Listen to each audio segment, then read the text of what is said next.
Welcome to Kaiju July.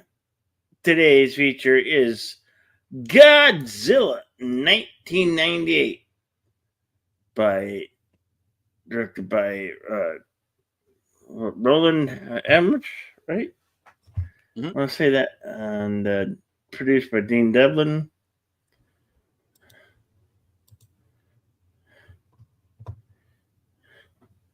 With me is a trusty sidekick, the YouTube running deleted scenes. Hello, deleted. How you doing today? Fair to partly cloudy. How about yourself, Bill? Sunny and hot. Damn Hey, hot. As indeed. this Godzilla breath fire on my entire state.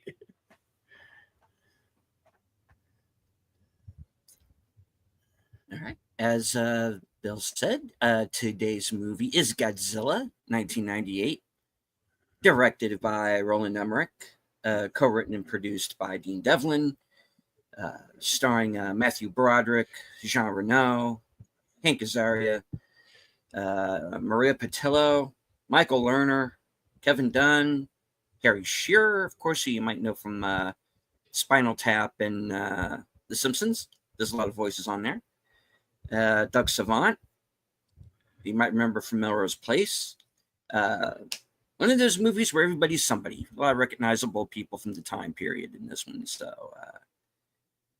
yeah. All right. Big marketing push behind this film at the time.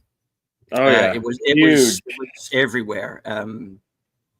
There was even a series of Taco Bell commercials where the little Taco Bell dog is attempting to capture Godzilla, and after a while, kind of winds up joining him. It's kind of funny.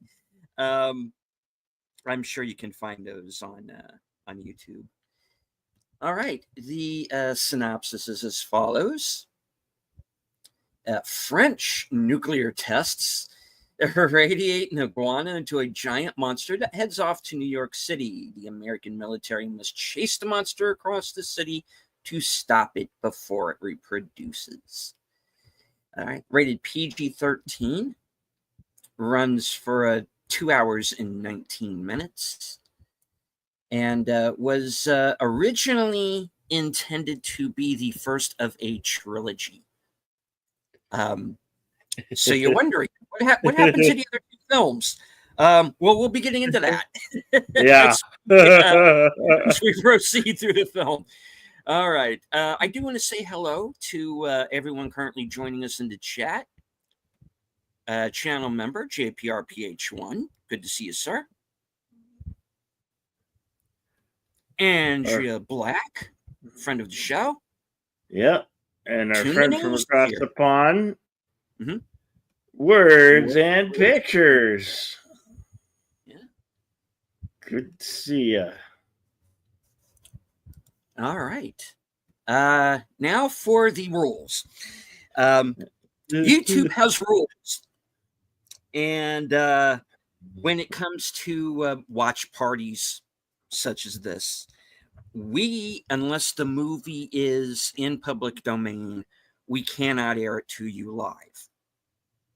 If we did, we would have to very, very heavily edit things down, and Yeah. we would rather show you the whole film. So, um, what this is essentially, for those of you who may be new to a watch party, think of this as a commentary track on a DVD. Yep. That's what we provide for you, and what you can do is you can join us on the platform Cosme. The link is at the top of both chats.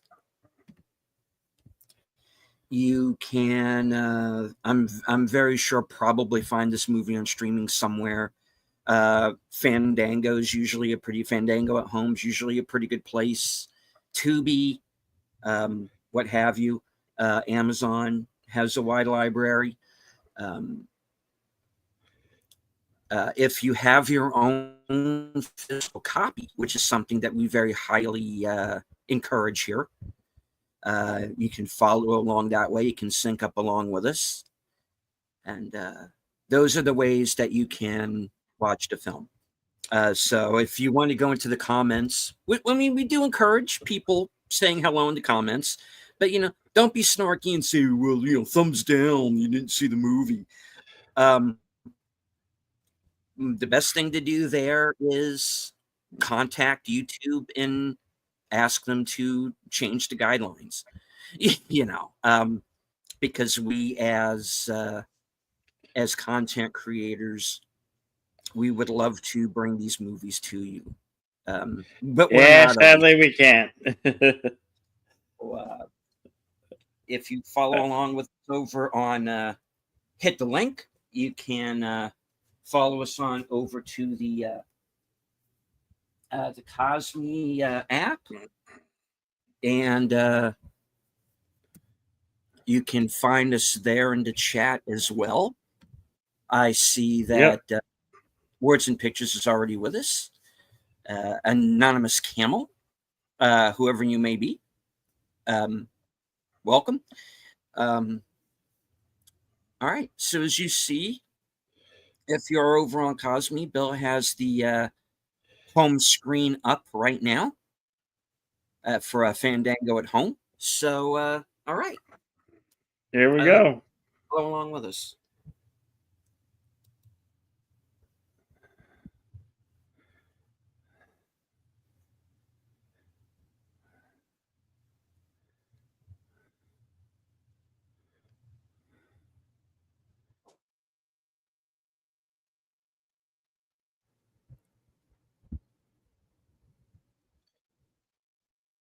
TriStar Pictures logo.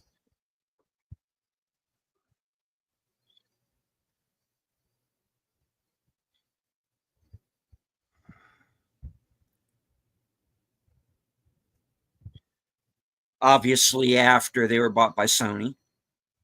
Yeah. Centropolis Entertainment, which was Roland Emmerich and Dean Devlin's production company.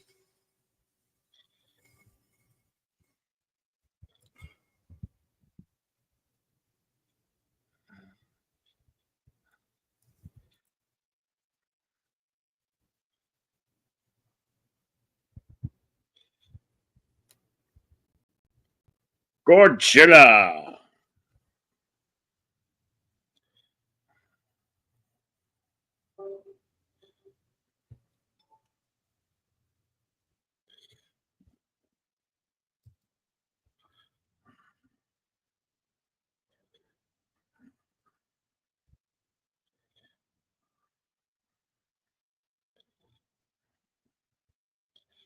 I like how they show the iguanas.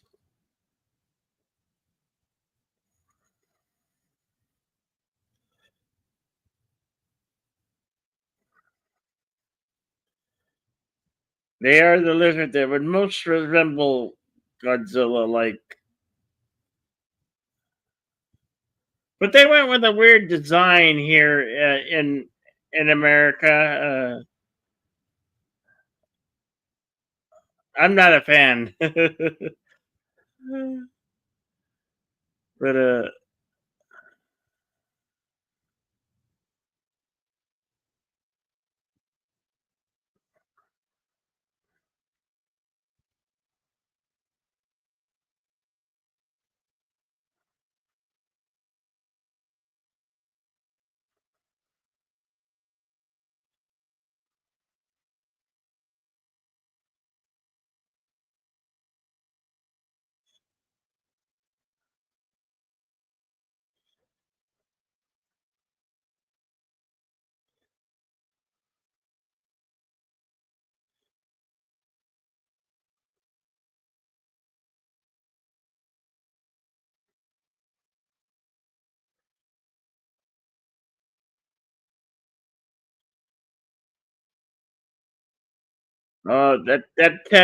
that footage of that test, those ships were highly affected and had to be abandoned after the test. They thought this is when they were testing nuclear weapons atmospherically, and they really miscalculated on that. Those,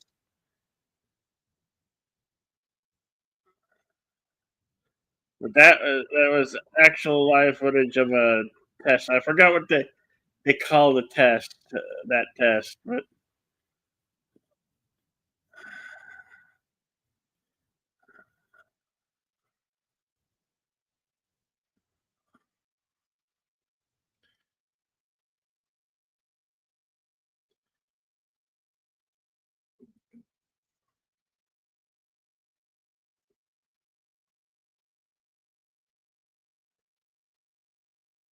South Pacific Ocean.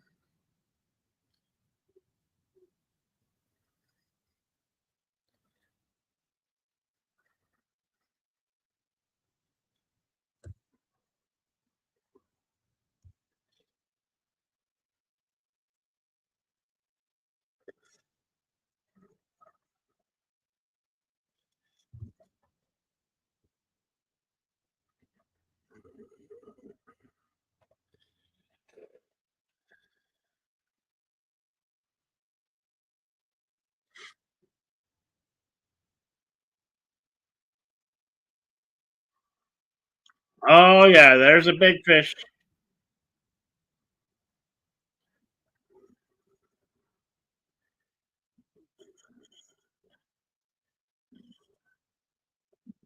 Oh, thank you. Where's the pictures? The Bikini Atoll. We lost deleted. Hopefully he'll be back in the yard.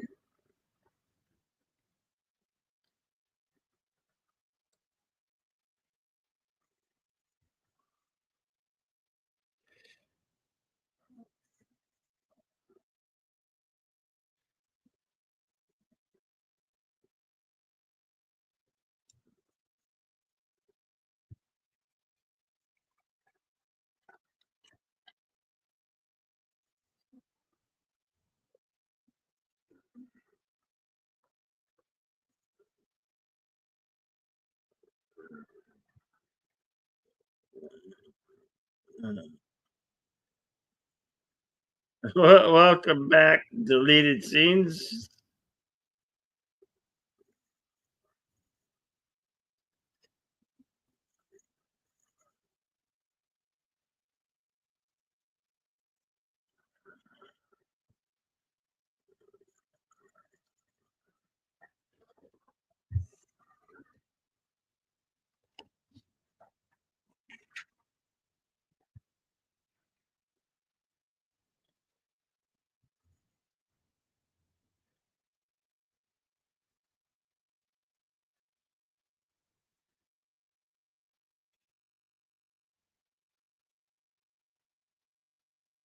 Or have our star, Sir Matthew Broderick, playing Stanley. Is it Stanley Ipkiss? Is that right? Uh,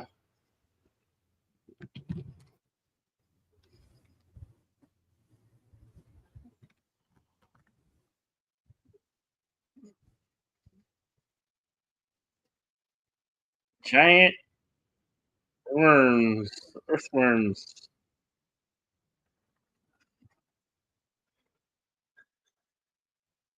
And of course, this is supposed to be the Chernobyl site.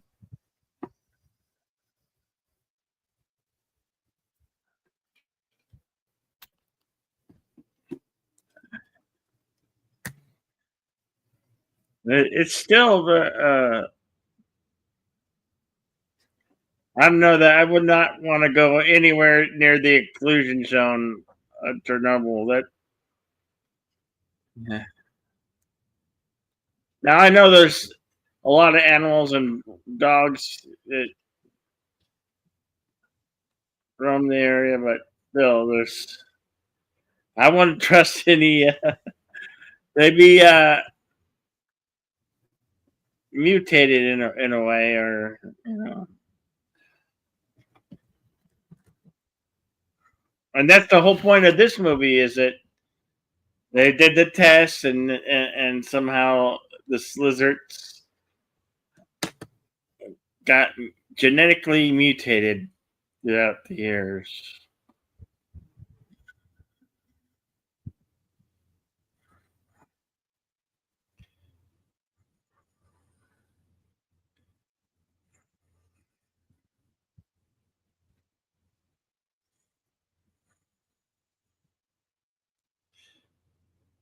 Uh, they're Trying right now. interviewing one of the guys off the fishing boat vessel.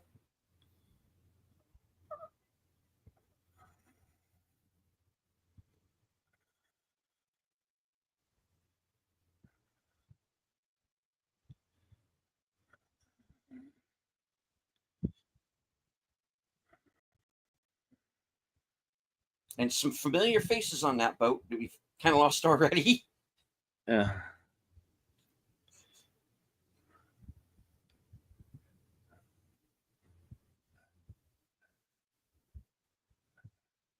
Now we hear him say Godzilla, but as you see, he was saying gorilla, God, gorilla. Gojira. Yeah, Gojira is what gorilla. he's. Yeah. Yeah, which is the Japanese pronunciation.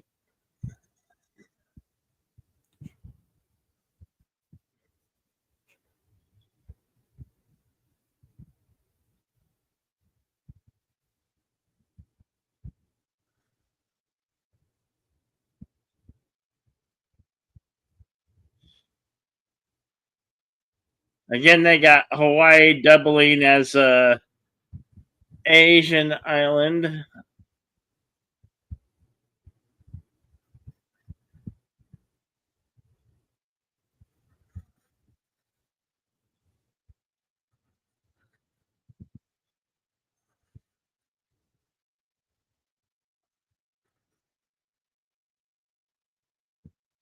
And hello, Lady Mist.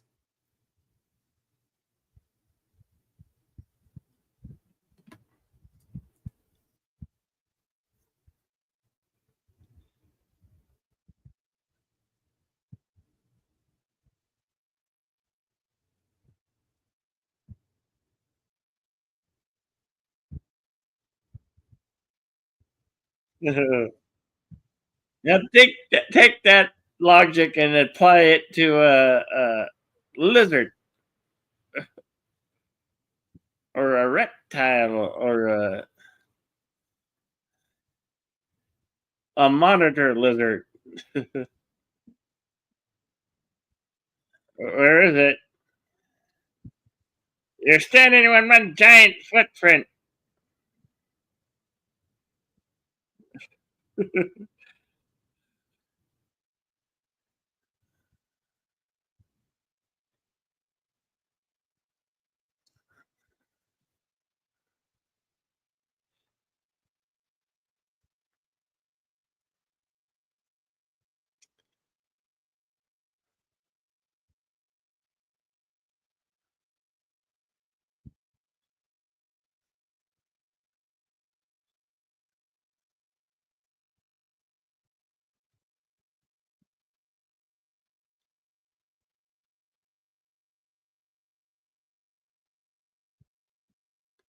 Vicki Lewis from the News Radio series.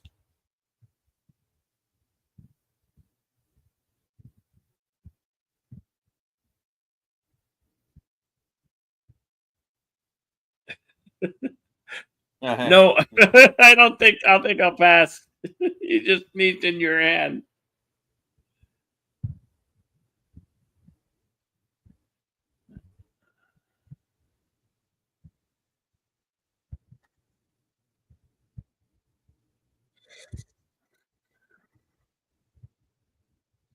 So kind of right. This the first act is they're them chasing the whereabouts of this giant whatever. They don't know quite what it is yet.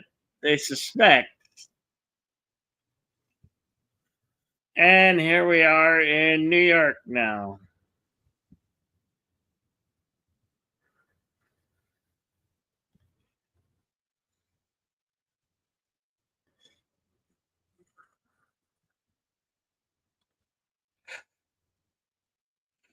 and she's kind of the Lois Lane of the movie. Yep.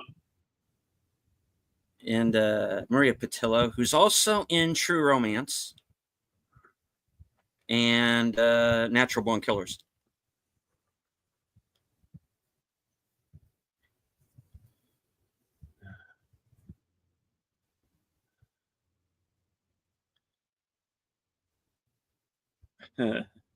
Harry Shearer, of course. Who plays the lead anchorman, who's the classic jerk.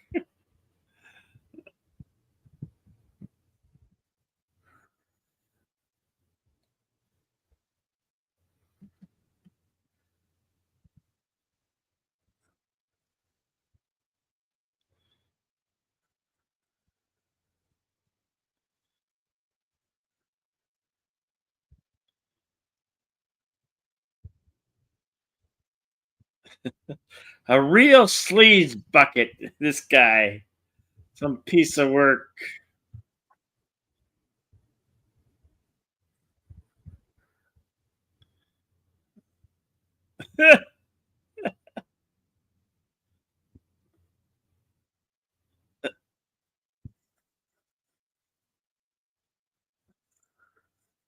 Yeah.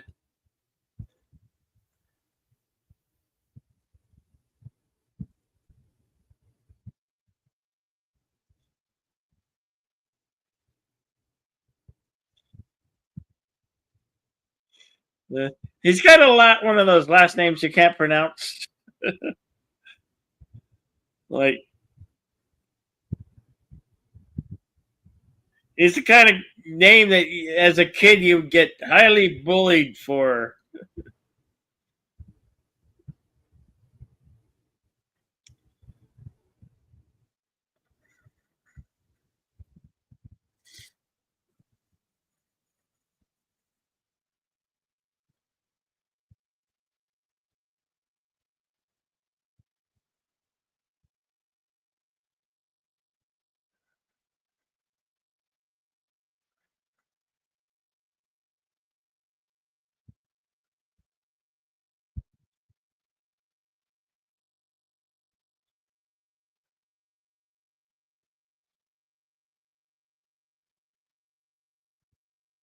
They found another fishing trawler, I think, and looks like somewhere in Africa.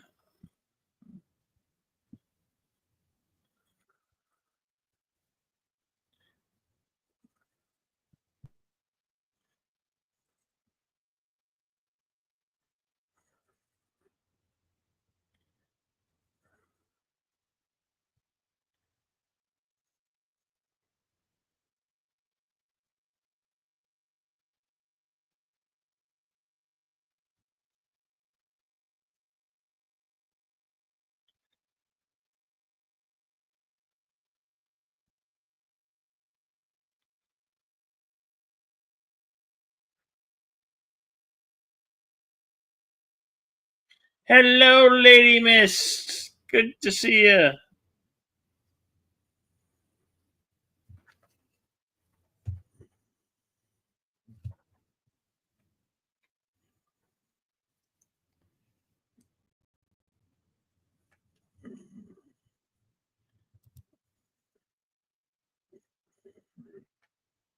We are 17 minutes and 12 seconds into the film. We've only just begun.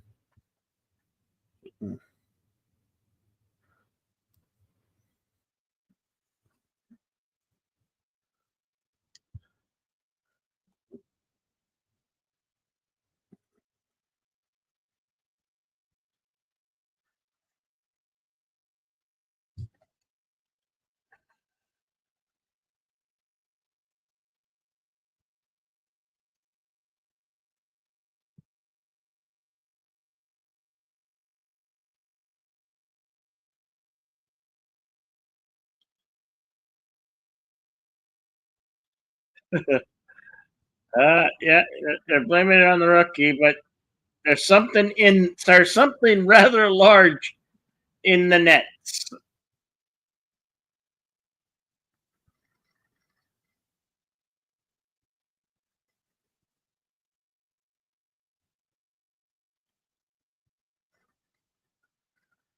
They're about to hook a big one.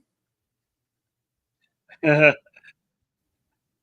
all gonna need bigger boats.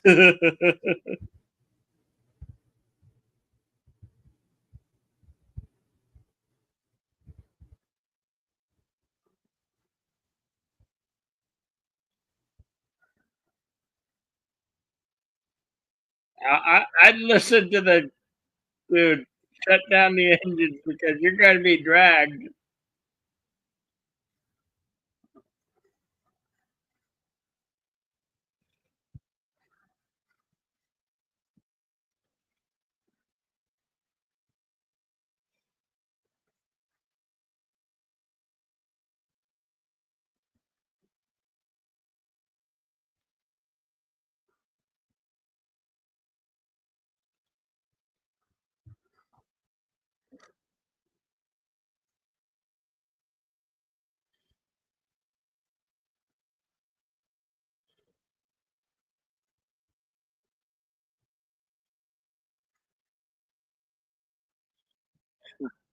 All three boats being dragged under by Godzilla.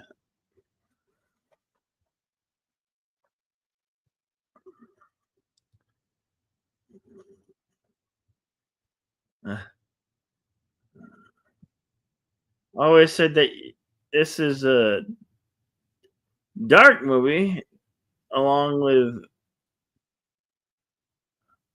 with all the warriors. Yeah, kind of. Hello, LDG. Welcome. Thank you for dropping by, buddy. Appreciate that, man.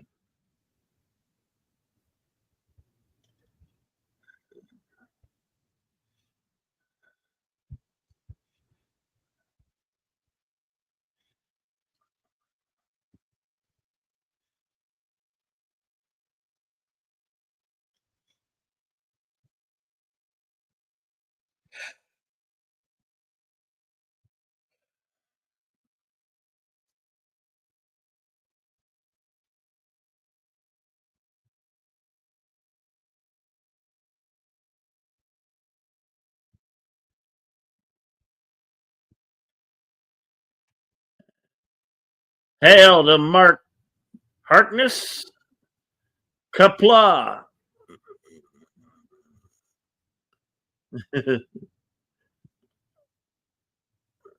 Toho spend the next 5 years mocking the hell out of Roland Emmerich and his movies for this. Stay tuned. We're going to be talking a little more about that. Absolutely.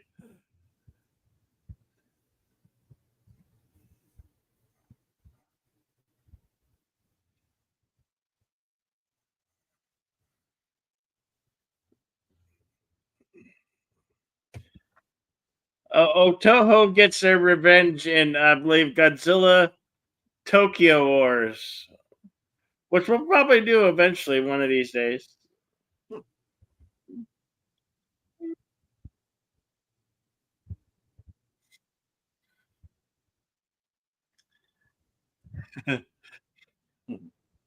City that never sleeps.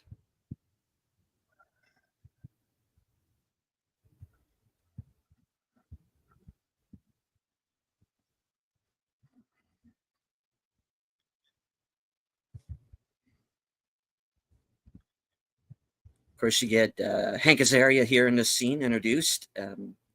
Also a Simpsons mainstay. A lot of television. He's in Heat. Yeah. He described his character in this film as the one idiot running towards the lizard.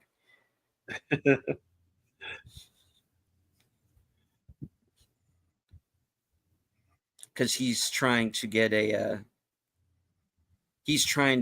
Godzilla on film.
I do love this sequence coming up right here with the old man fishing.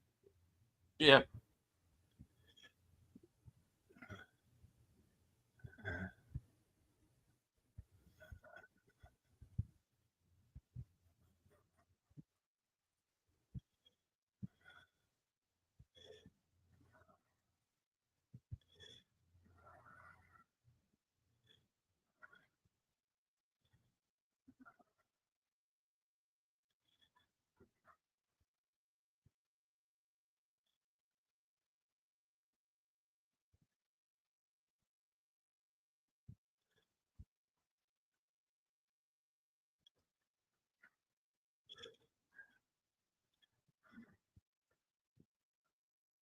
A river fish that makes that much. That's more than a big one. That mhm.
And of course, we have here Mayor Ebert and his assistant Gene, who are a dig at Siskel and Ebert because they had thumbs down Emmerich's previous movie.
Yeah, I think you found your lead.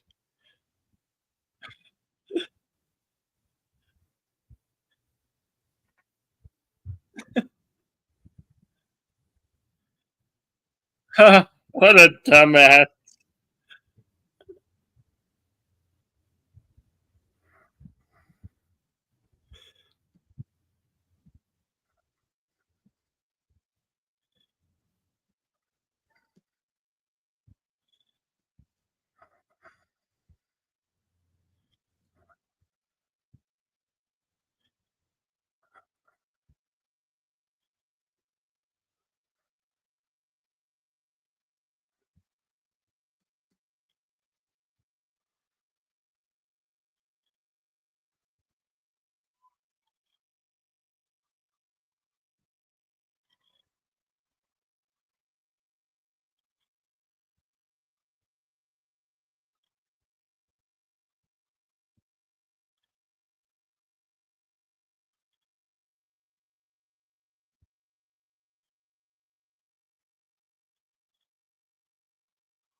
You're lucky that the toes are far enough apart, or else he would have been squashed.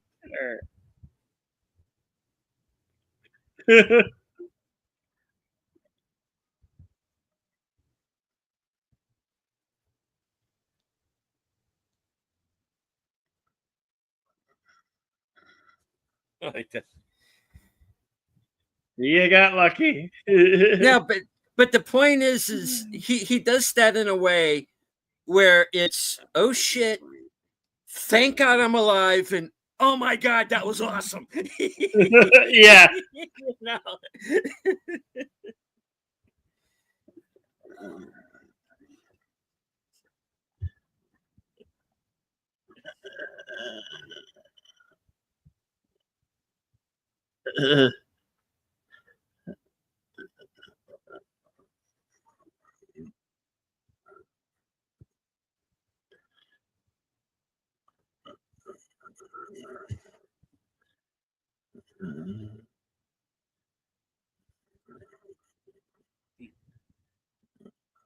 It's as big as a building. How do you lose sight of it?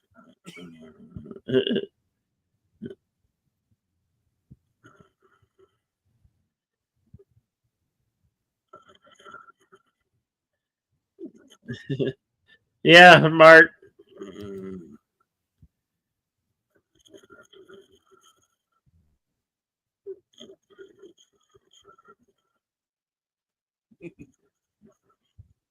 Victor later joined in Newsies, a team consisting of himself, Frank West, Peter Parker, April O'Neil, and Lois Lane. I'd have been down with that.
Yeah, easy. I think Animal's probably my favorite character in the movie.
Yeah, okay there, Bill? Yeah. Okay.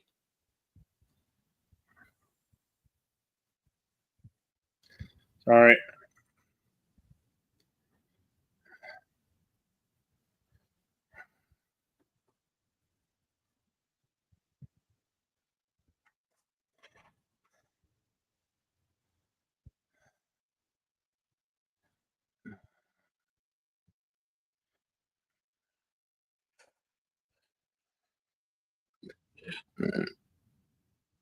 Okay.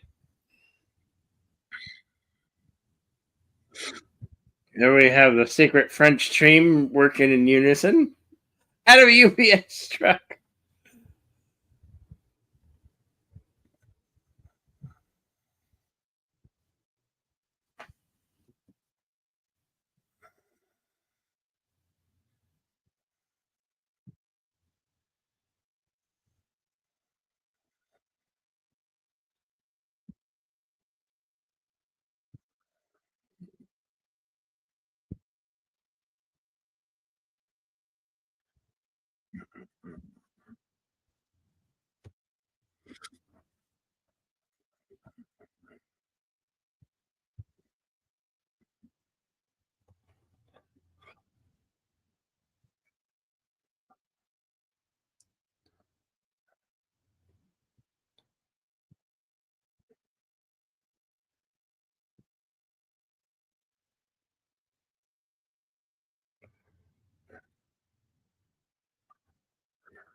In this case, which is fish.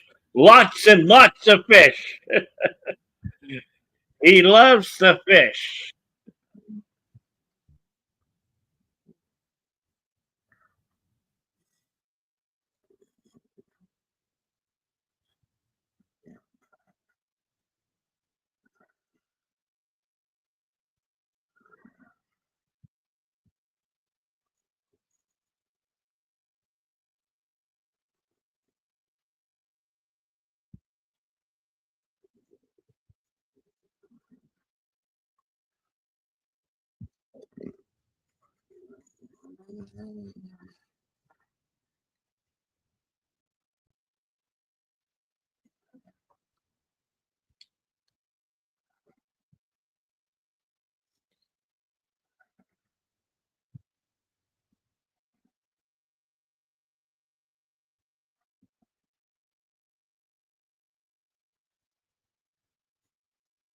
Welcome, Connie Clary, Bird Woman of YouTube, strong supporter of both the Lead Machine channel and my channel.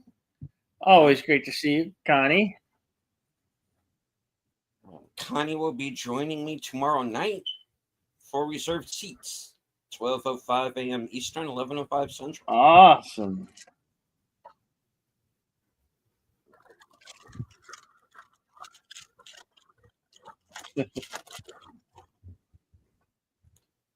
And hopefully tomorrow for my member stream, which will be at the 7 p.m.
I'm in charge of the Yep. orny.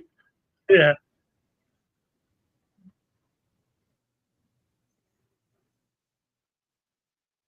And I think this is the first time in a movie you actually see you're actually face to face with it.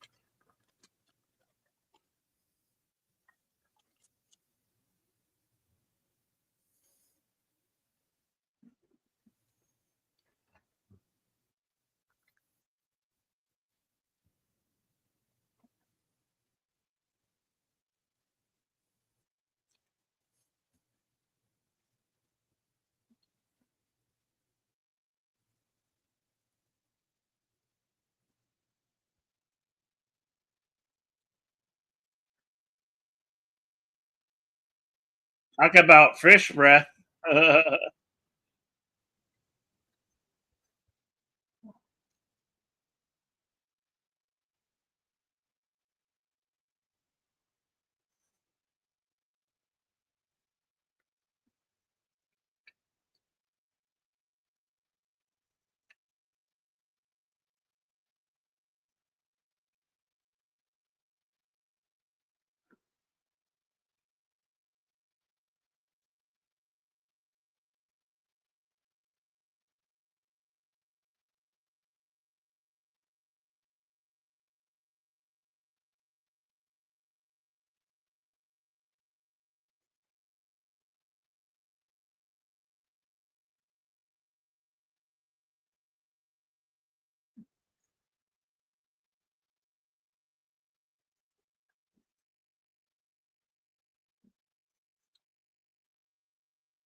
Ah, yes, one of those disposable cameras, Mhm. 35 millimeter film. You have to advance after each picture. A little windy button on the side.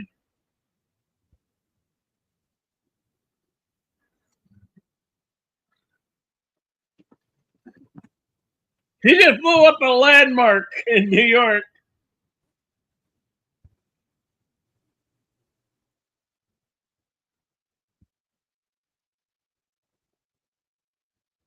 Okay, you can write it off as a foreign invader as Godzilla.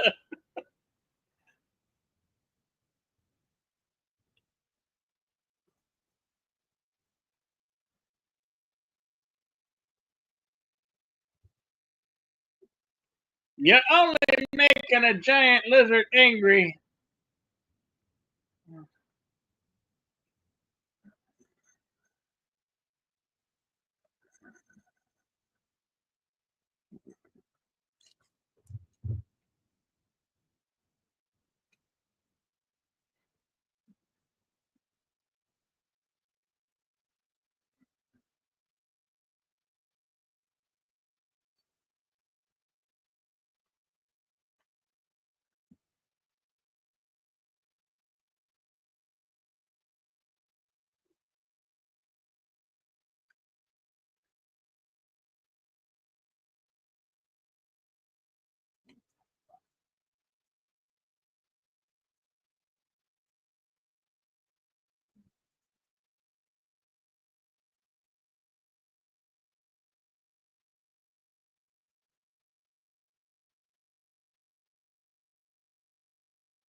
You just blew up the Empire State Building.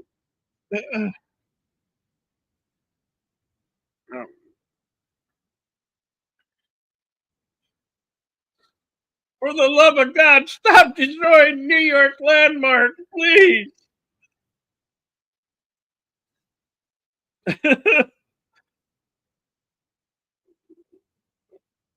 We fucked up, sir.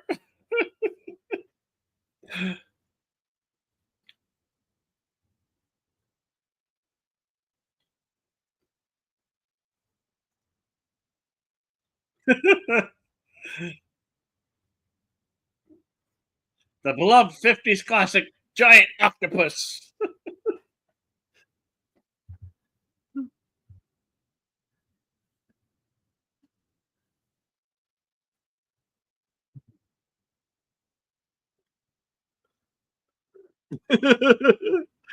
Erect a flat iron building, mayor of Tokyo.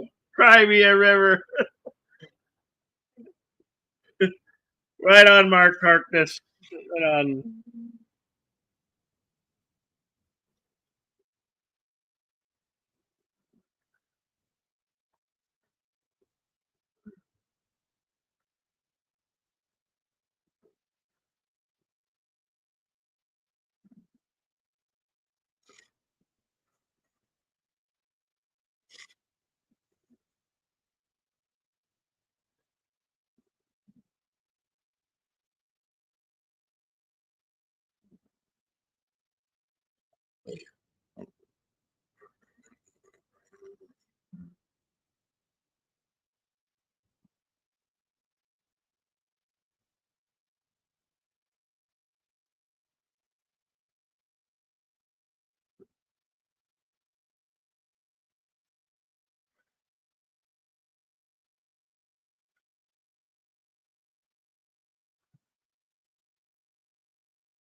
That's what you get for celebrating prematurely.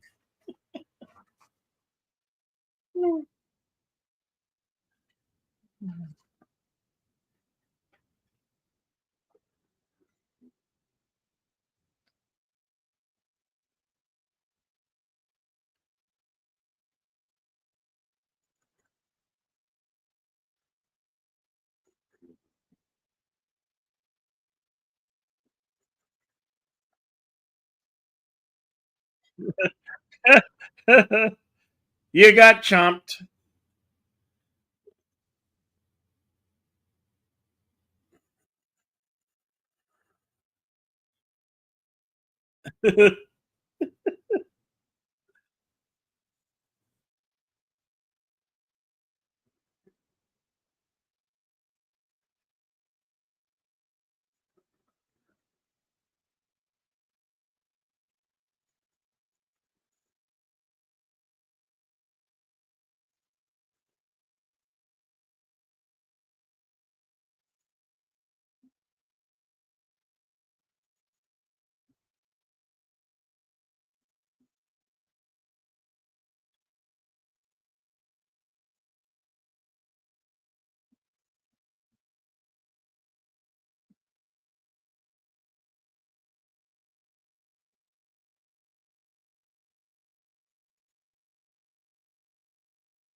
That's the biggest lie I've ever heard.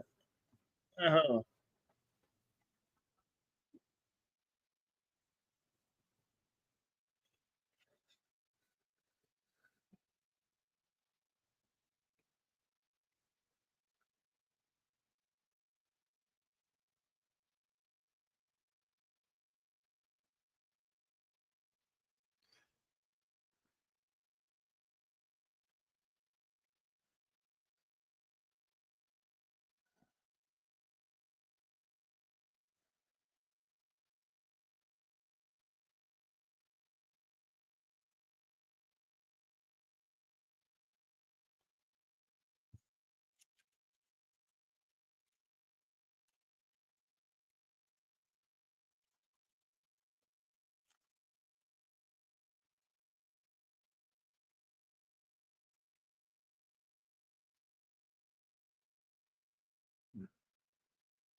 Yeah, no dear John letter. Come on.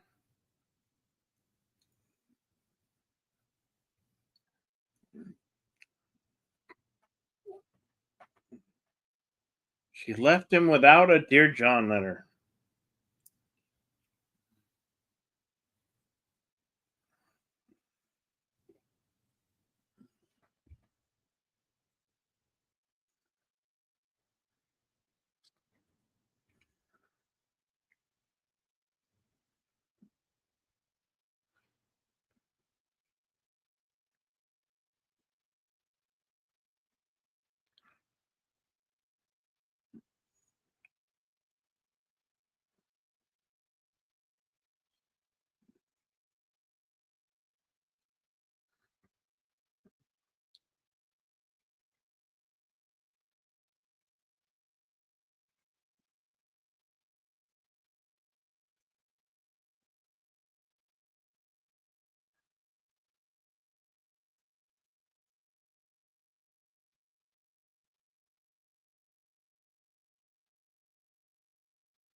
Welcome back to Deleted Scenes.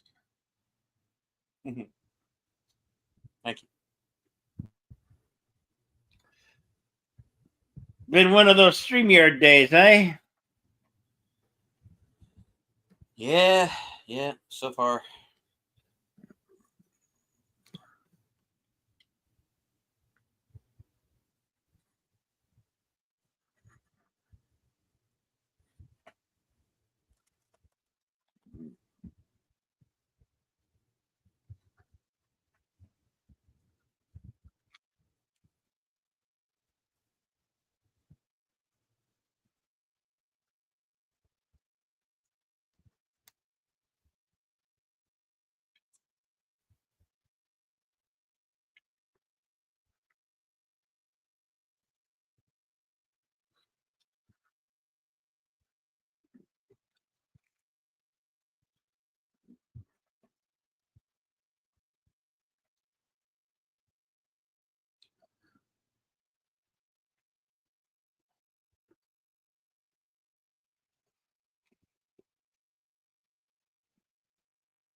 Of course, she's going to steal the tape to further her career.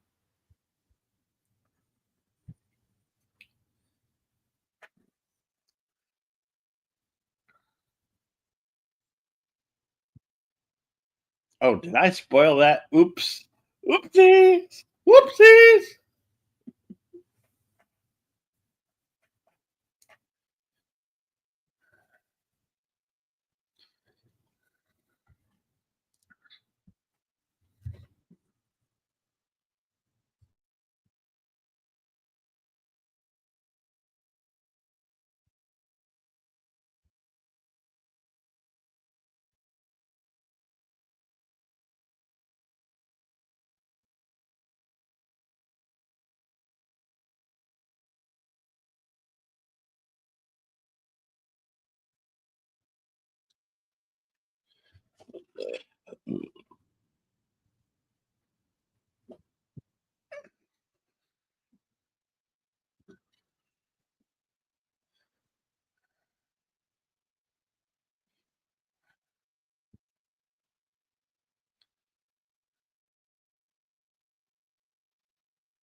Except for a giant lizard.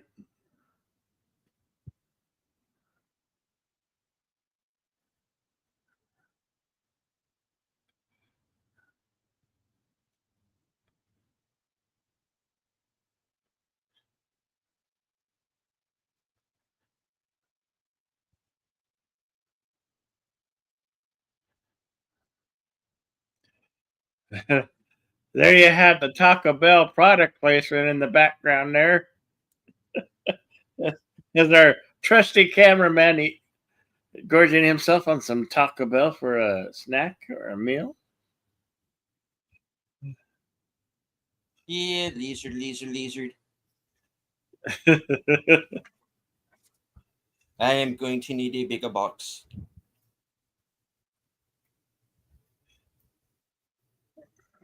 Hey, Godzilla, what do you want to drink?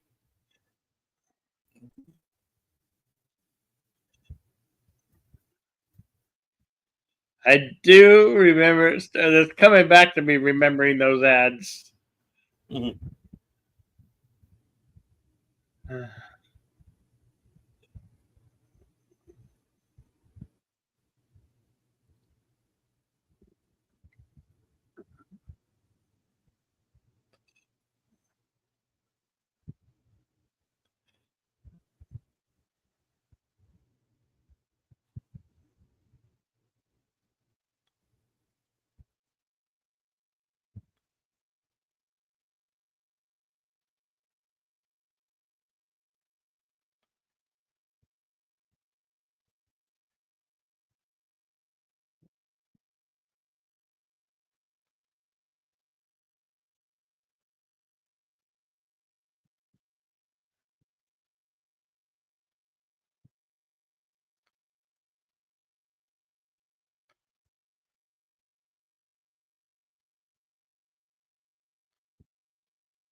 Just call him Nude. It's okay. Nobody can really pronounce his last name, so it's all right. You're all right, man.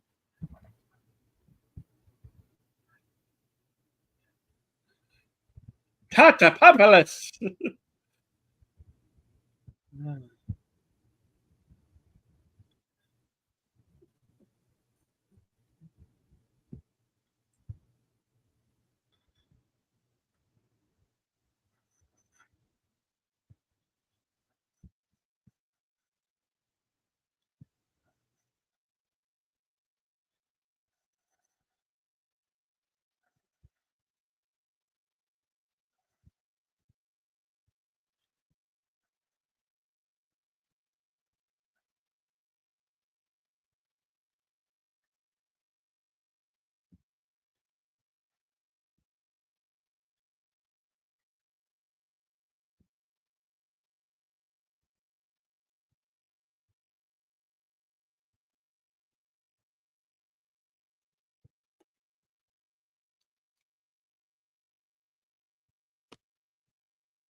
$5.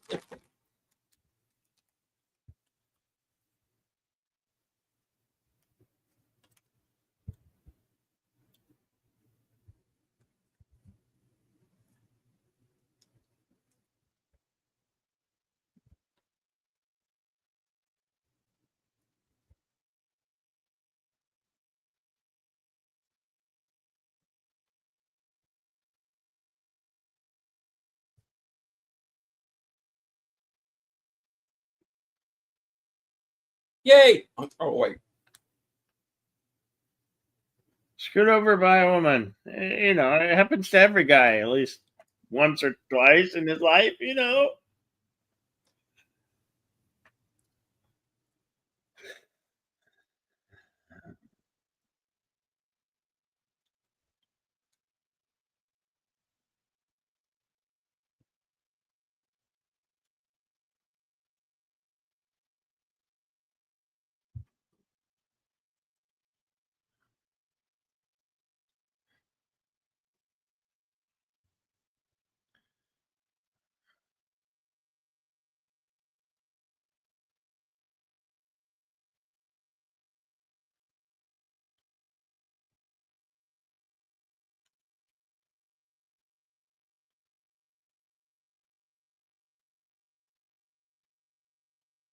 Yeah, you got him fired.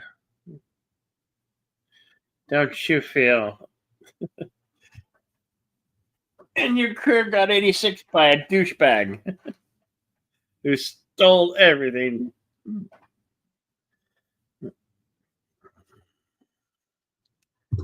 Uh,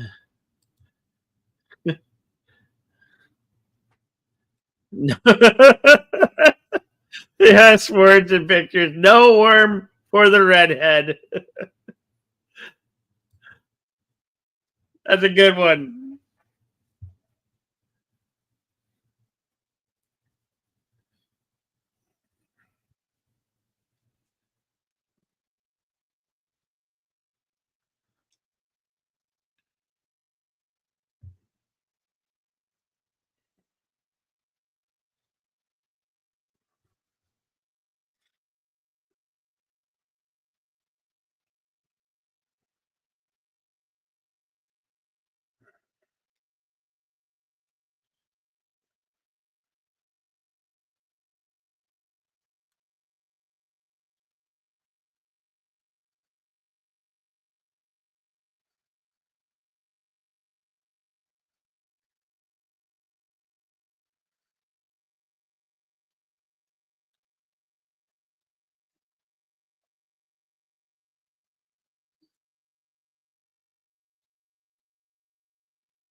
You sorry you got him fired and got him major trouble?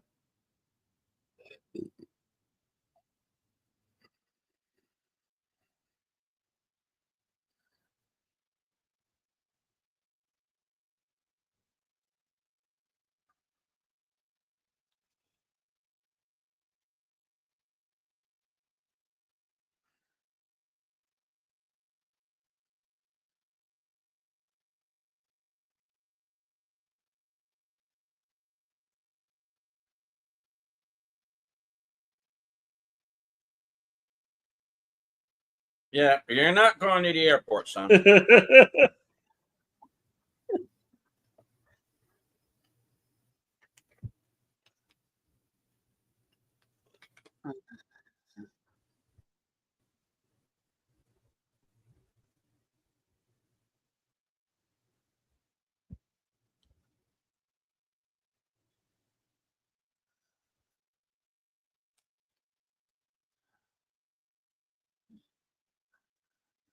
Yeah, he's been following you the whole movie.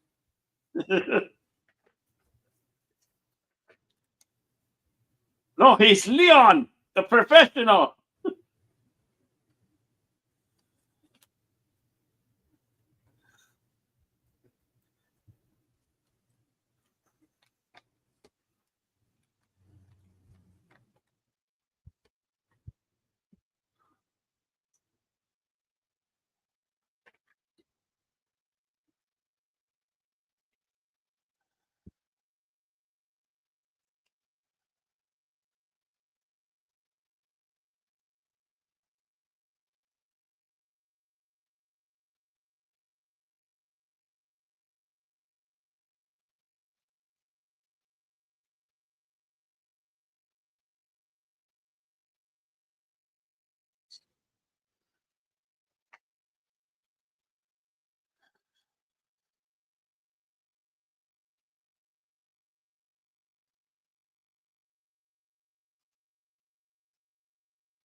This is America. You can buy everything.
This Bloodsport sequel is weird.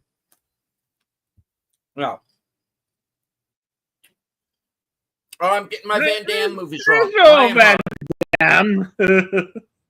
Reinhardt. That's what I'm thinking of.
Yeah, you did, Andre, but come on. You want to be a reporter. I want to be a action class camera guy, you know. Be like both of our stories.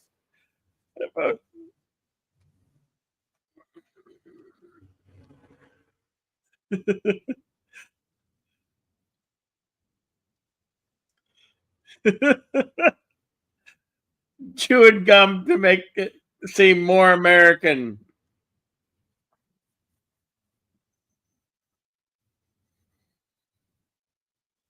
Makes you look like a bunch of horses' asses.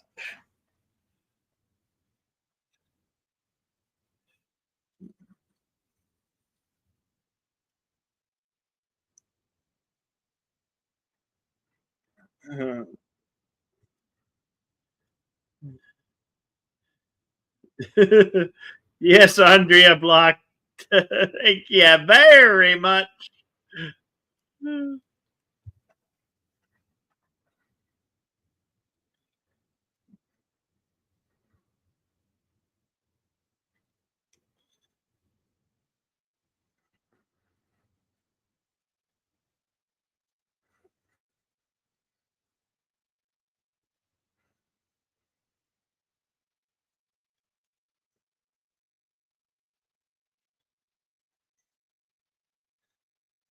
Rats, alligators, and snakes. You know, all the types of pets the New Yorkers didn't want no longer.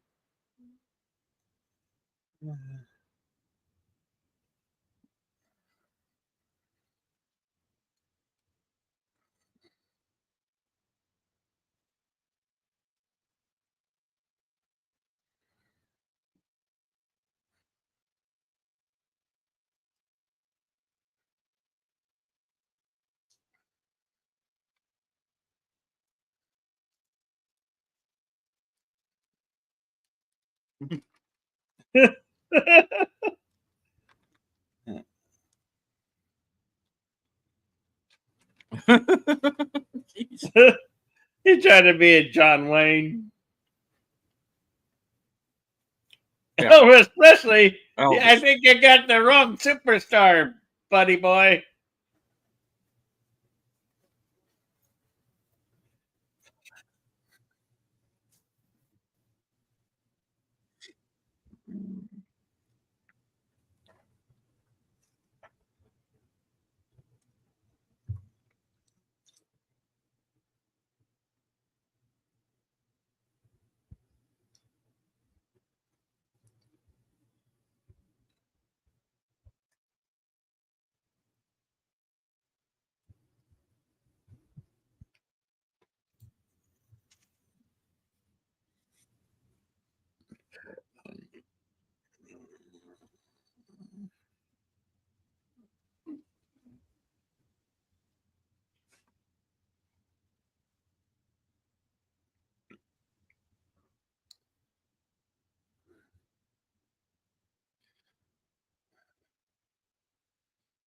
called spelunking.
Uh,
Houston, we have eggs. We have eggs.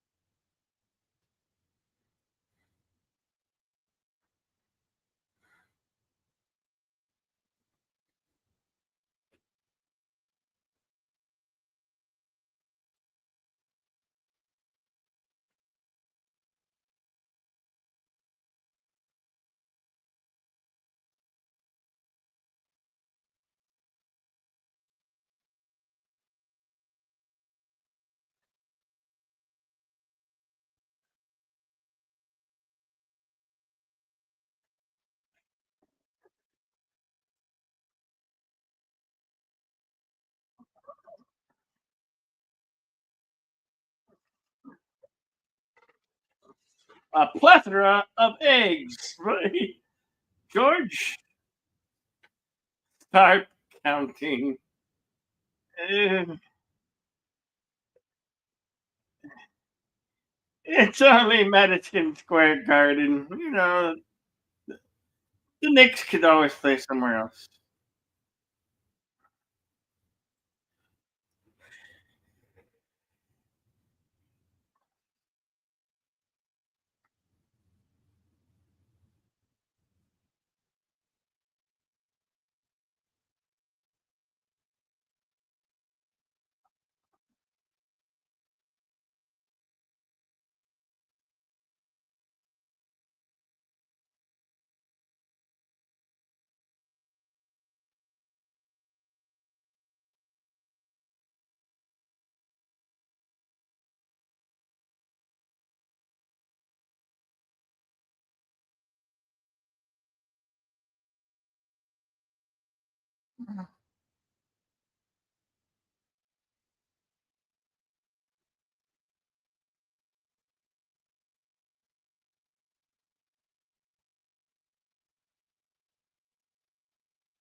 Muzzle top. It's a boy.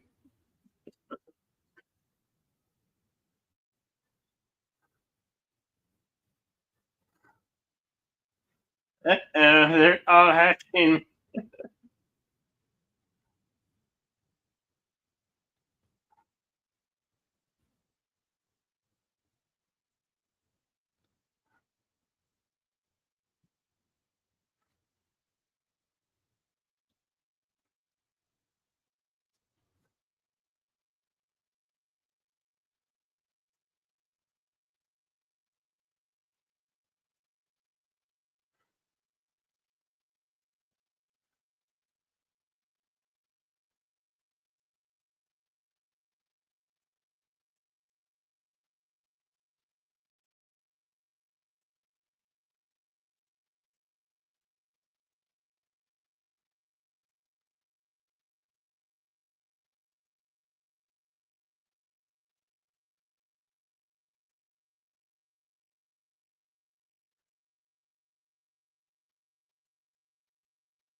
It's Henry Winkler and Shelley Long and those crazy kids coming this fall.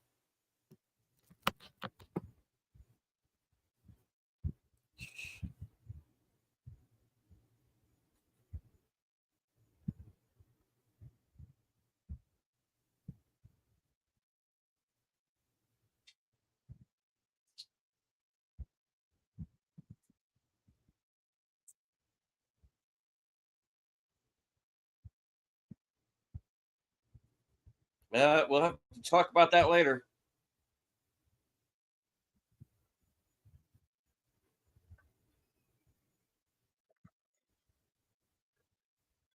The tape. The tape. Oh.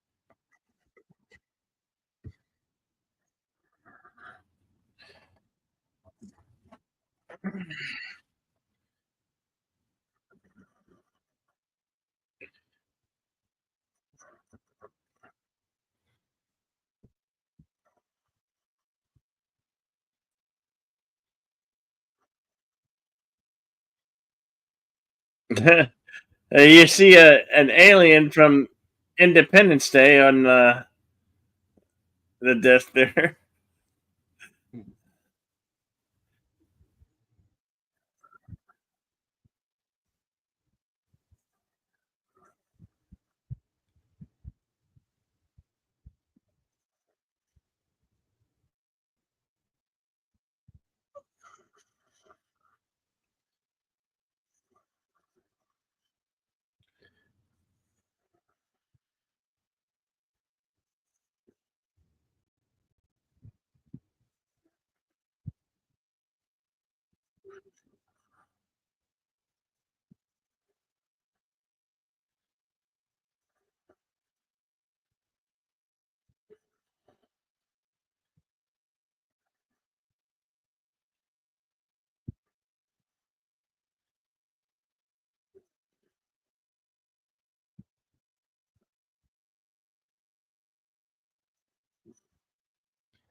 Give me a second.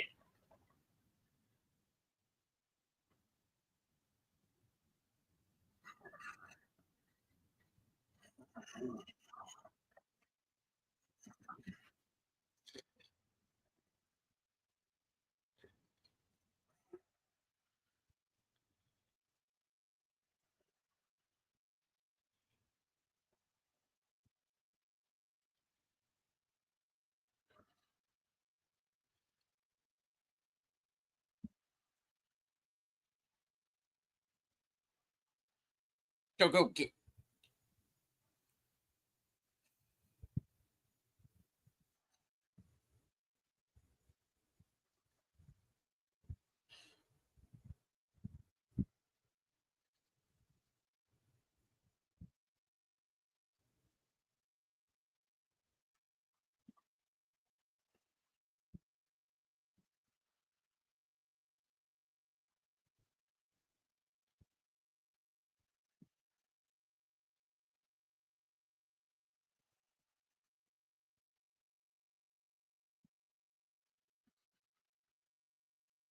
Except, of course, if they're outside of the equator, in which case they will die off on their own uh, until the sequel. Thank you. Which never came.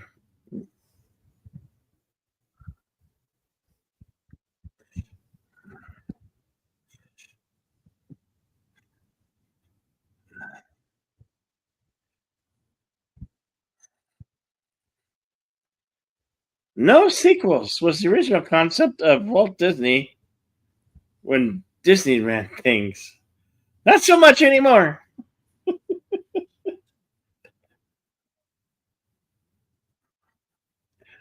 What?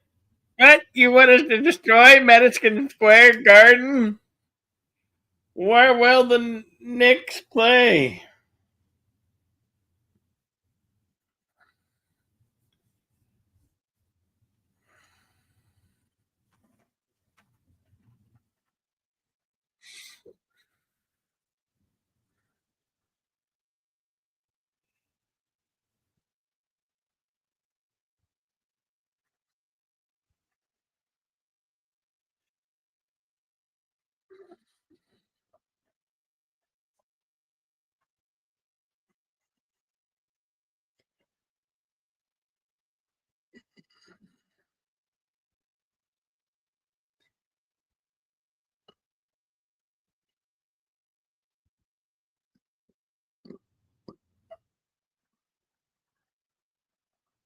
Definitely time to go. Yes, please.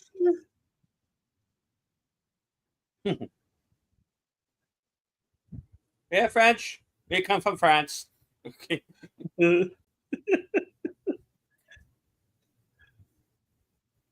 I'm Baldar Conehead. Hey, a giant advertisement for Blockbuster Video.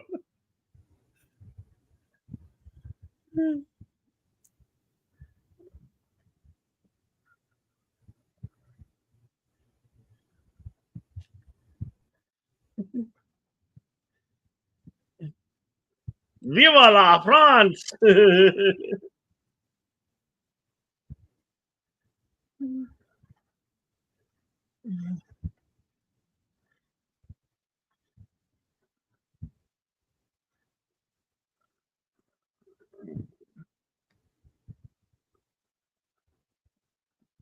Wait, why are there soccer balls?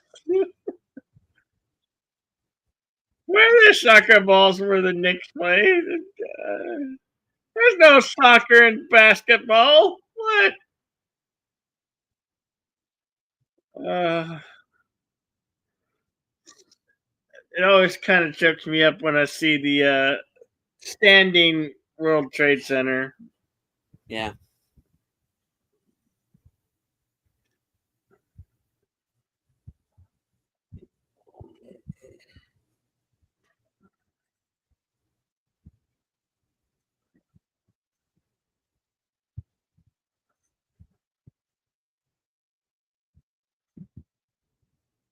Hungry dinosaurs.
Bye bye, Madison Square Garden.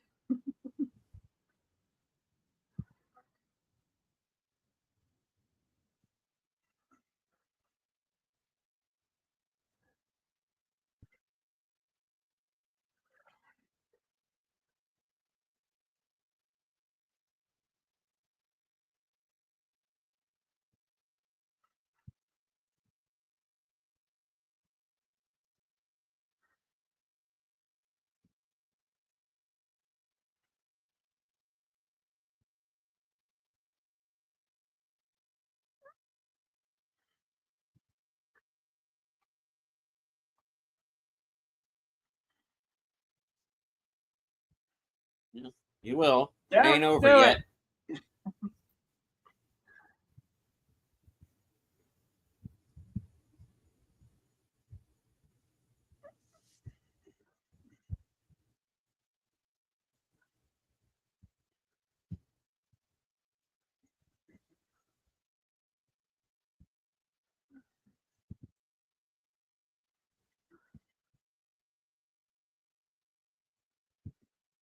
Yeah.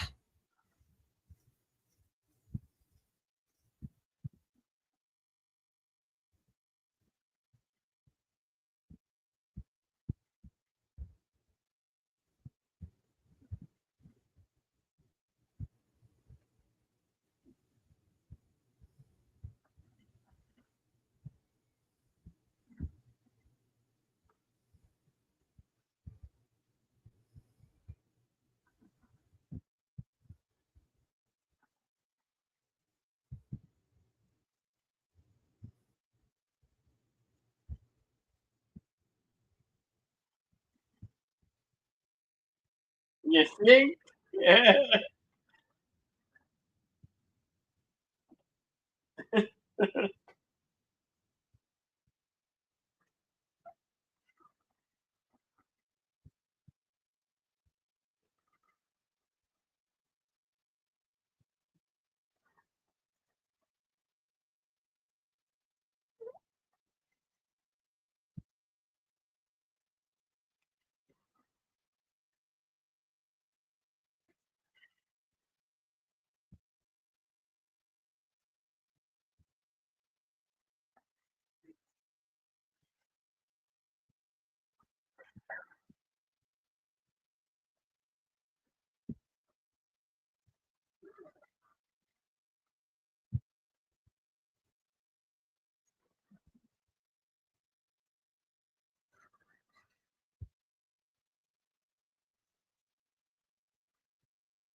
Oh yes, he is.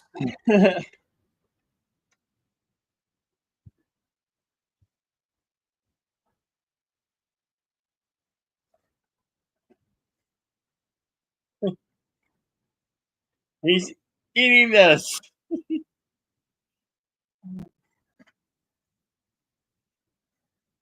Let's perform some dental work.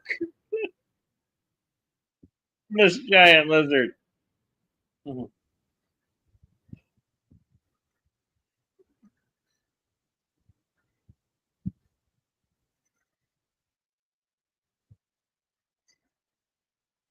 How about a root canal?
And now we have the King Kong moment. Oh, we lost the lead again.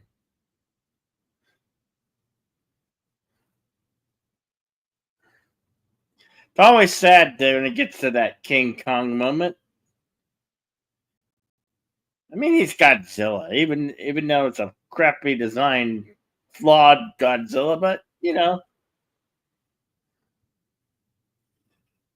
sad.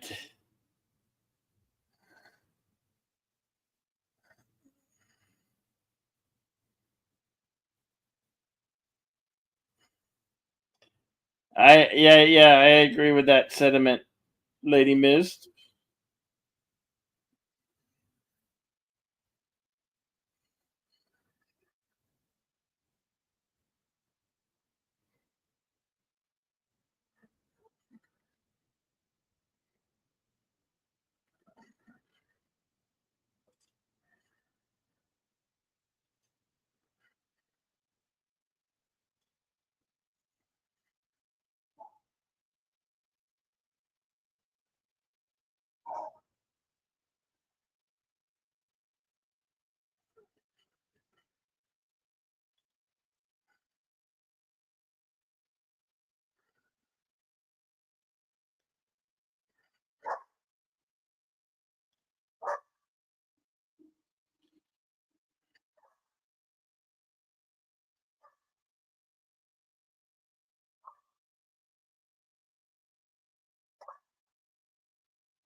Almost nonsense, a bit of campy and harmony, but was fun, and I enjoyed it.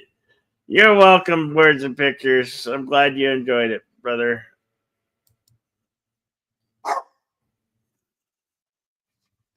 The dogs are barking at the landscapers are working outside doing the landscaping.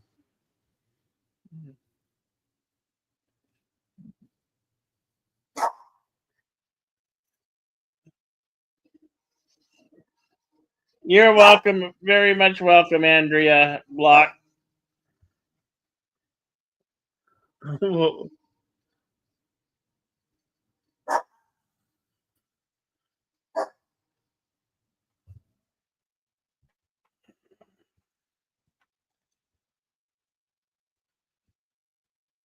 But wait, there's more.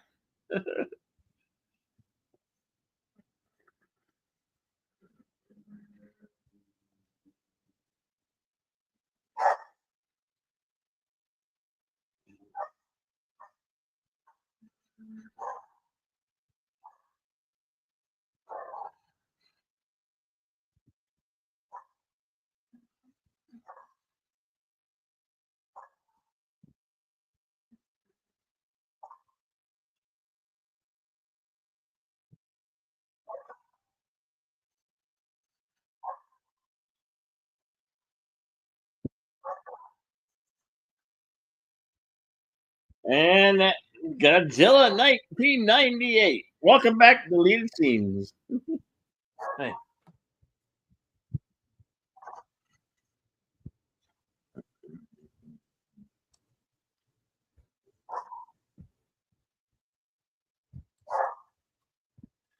Would you like to consult the scrolls? I shall consult the scrolls as soon as I can get the page to boot back up. All right.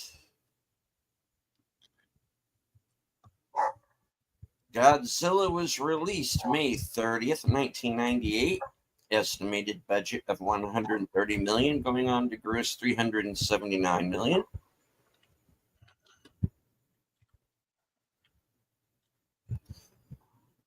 Filming locations: Santa Clarita, California; downtown Los Angeles for the taxi escaping scene; Brooklyn, New York; Falls Lake Backlot, Universal Studios 100 City Plaza, Universal City, California; Jersey City, New Jersey; Kauai, Hawaii; the Koloa Ranch, 49560 Kamehameha Highway, Oahu, Hawaii; and the Sony Pictures Studios, Culver City, California.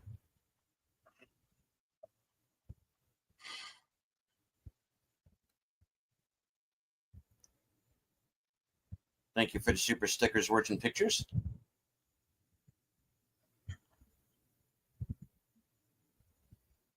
All right, on to the trivia. There are 152 items. Don't know if we're going to have time to get to all of them, but I'm going to read a few of them off here. All right. The number of the cab used in the chase at the end of the movie is MN44. Moon 44 is the title of an earlier film directed by Roland Emmerich in which Dean Devlin appeared.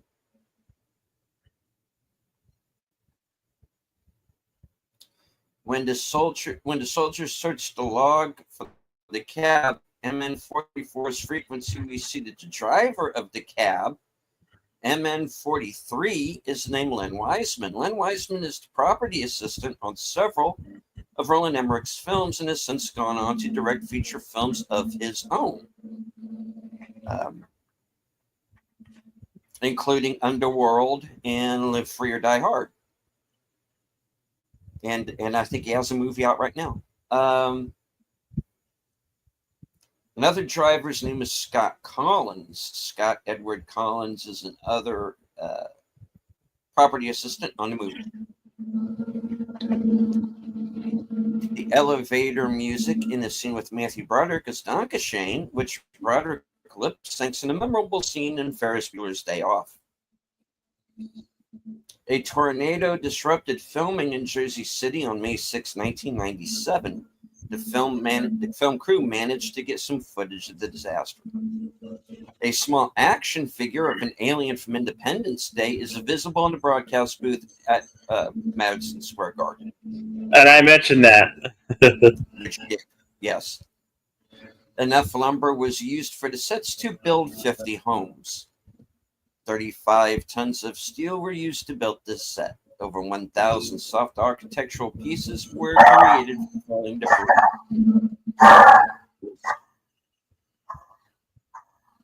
There was enough paint used on the film to paint the entire Golden Gate Bridge. 2.4 million gallons, 321,000 cubic feet of water were used to create rain for the film. 2,000 foam fish were made to create the fish pile. Enough non-toxic smoke was created on the film to completely fill the Los Angeles Coliseum 24 hours a day for 1 week. Were a total of 16 different cabs used to create the entire cab sequence. 20 car thumpers were built to lift cars on the street as Godzilla walked. The television station call letters WIDF are a reference to the film Independence Day, alias ID4, also made by Lynn and Roland Emmerich. Before Hank Azaria's character runs the top cars to get footage of Godzilla, he looks up and says, geez, using the voice of his character, mostly Zach, from The Simpsons. When asked about this during a broadcast, Azaria said it was unintentional. That was a little bit of his Mo voice slipping through.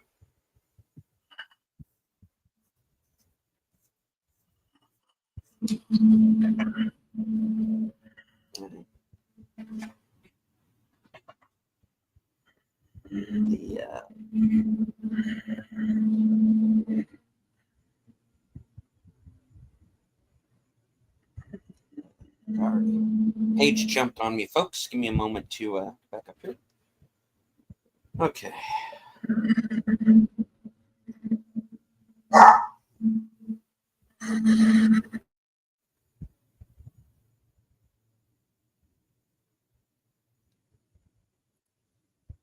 All right.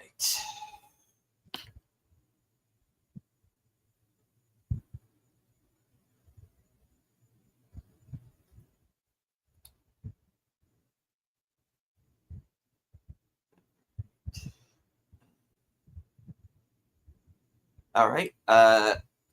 Matthew Broderick's character's name is Dr. Nico Tatopoulos. Godzilla's designer and supervisor is Patrick Tatopoulos. Mayor Ebert and his assistant Gene are a parody of TV film critic duo Roger Ebert and Gene Siskel. This was in response to their negative reviews of Emmerich and Devlin's earlier film Stargate and Independence Day. Film also co-opted their trademark thumbs up, thumbs down method of rating films by depicting Mayor Ebert's campaign as a thumbs up for New York. And Gene giving Ebert a thumbs down at the end of the film when he finally decides he's had enough of his abuse and quits. When the real Siskel and Ebert reviewed the film on their show, they gave it 2 thumbs down, and Siskel said that the filmmaker spoofing them was, quote, petty.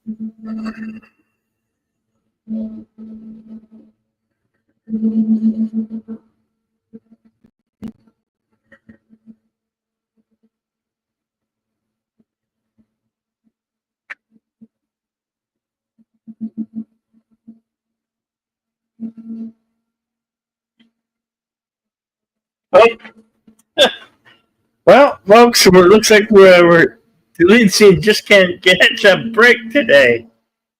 Having it's either StreamYard or the network issues.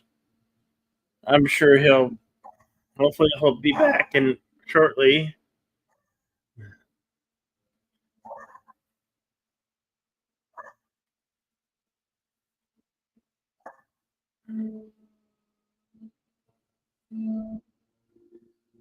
It's a really bummer when this happens, folks.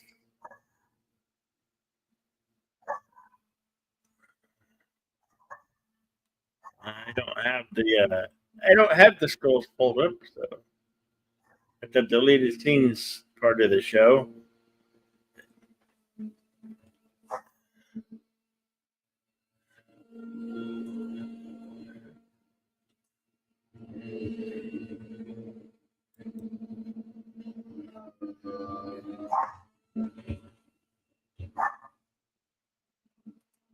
Sorry for all my background noise. I got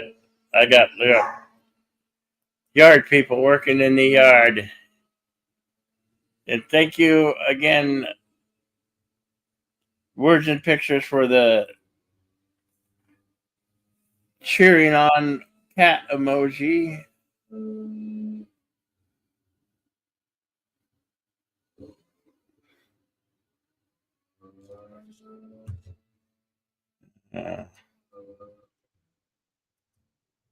Uh, Tomorrow we'll be doing. Welcome back to Lead Scenes. You may All right. continue to the scrolls. Can everybody hear me okay? I had to switch to my phone. Yes. All right. Let me get the page back here. All right.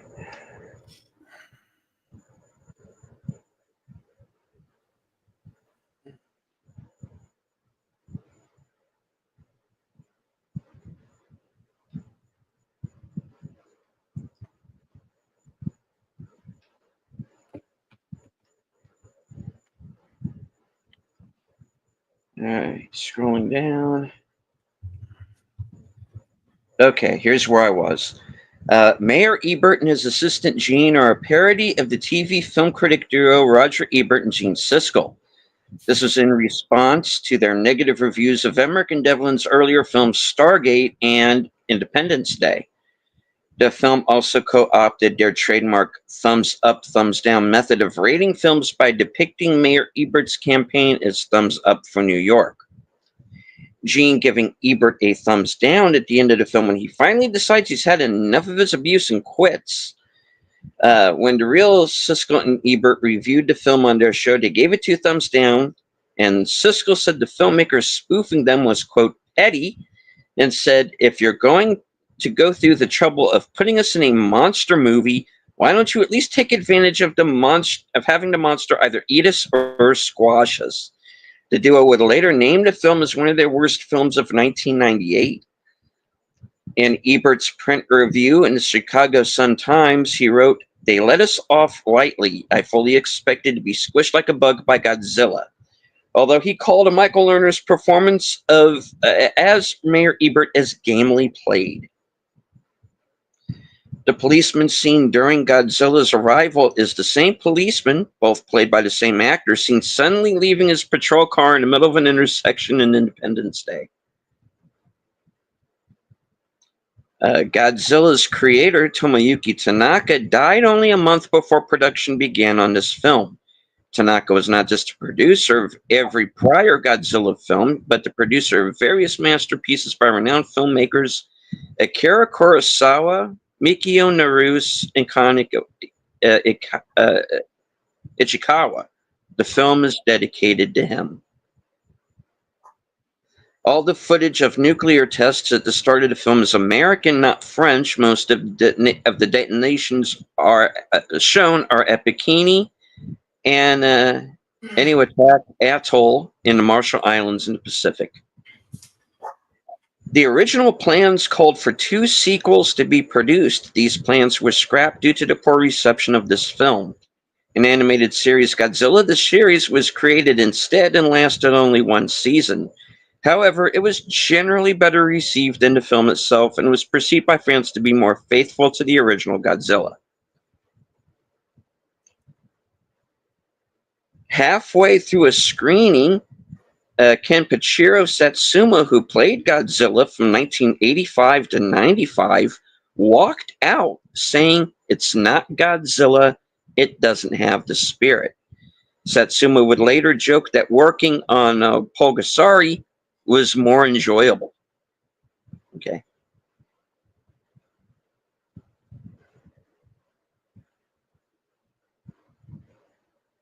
And that's another monster movie that's notorious for having a very rough shoot. I've never seen it.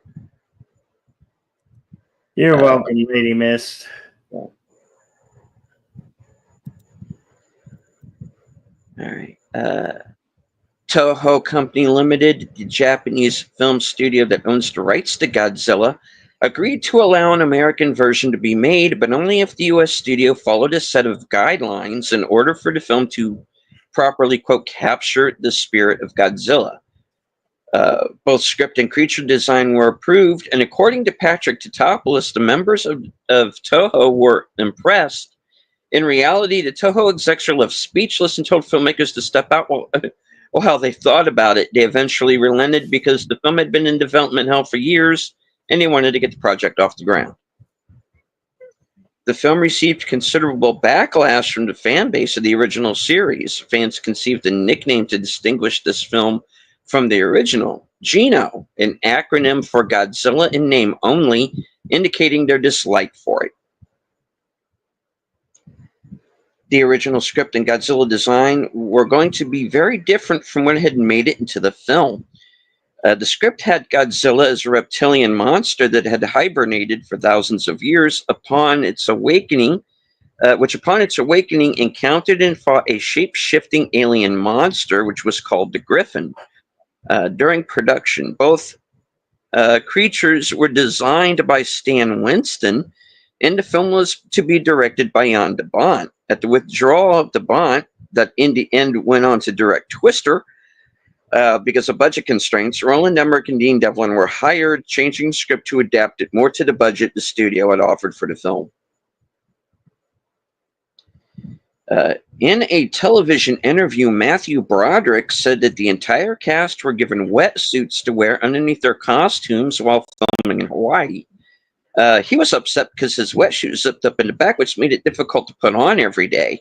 One day during a break in filming, he was talking with co-star Hank Azaria, who had his shirt off, revealing a wetsuit that zipped up in front. Broderick remarked, "Oh, your wetsuit zips up in front." Puzzled, Azaria says, "Yeah, they all zip up in front." Broderick had been putting his wetsuit on backwards every day. Oh, my God. Howdy, Big Al. Hey, Big Al. Al will be on later on tonight for Films with Friends, 10 p.m. Eastern, if I'm remembering correctly. Remind me, please. Tonight's film is going to be The Last Starfighter. So join us for Great that. movie. Yeah.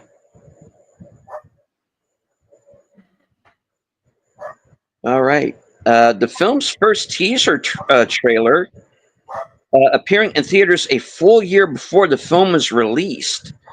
The trailer contained a shot of Godzilla's foot coming through the roof of a museum and crushing a T-Rex skeleton. The scene was cut from the final version of the movie. It cost $600,000.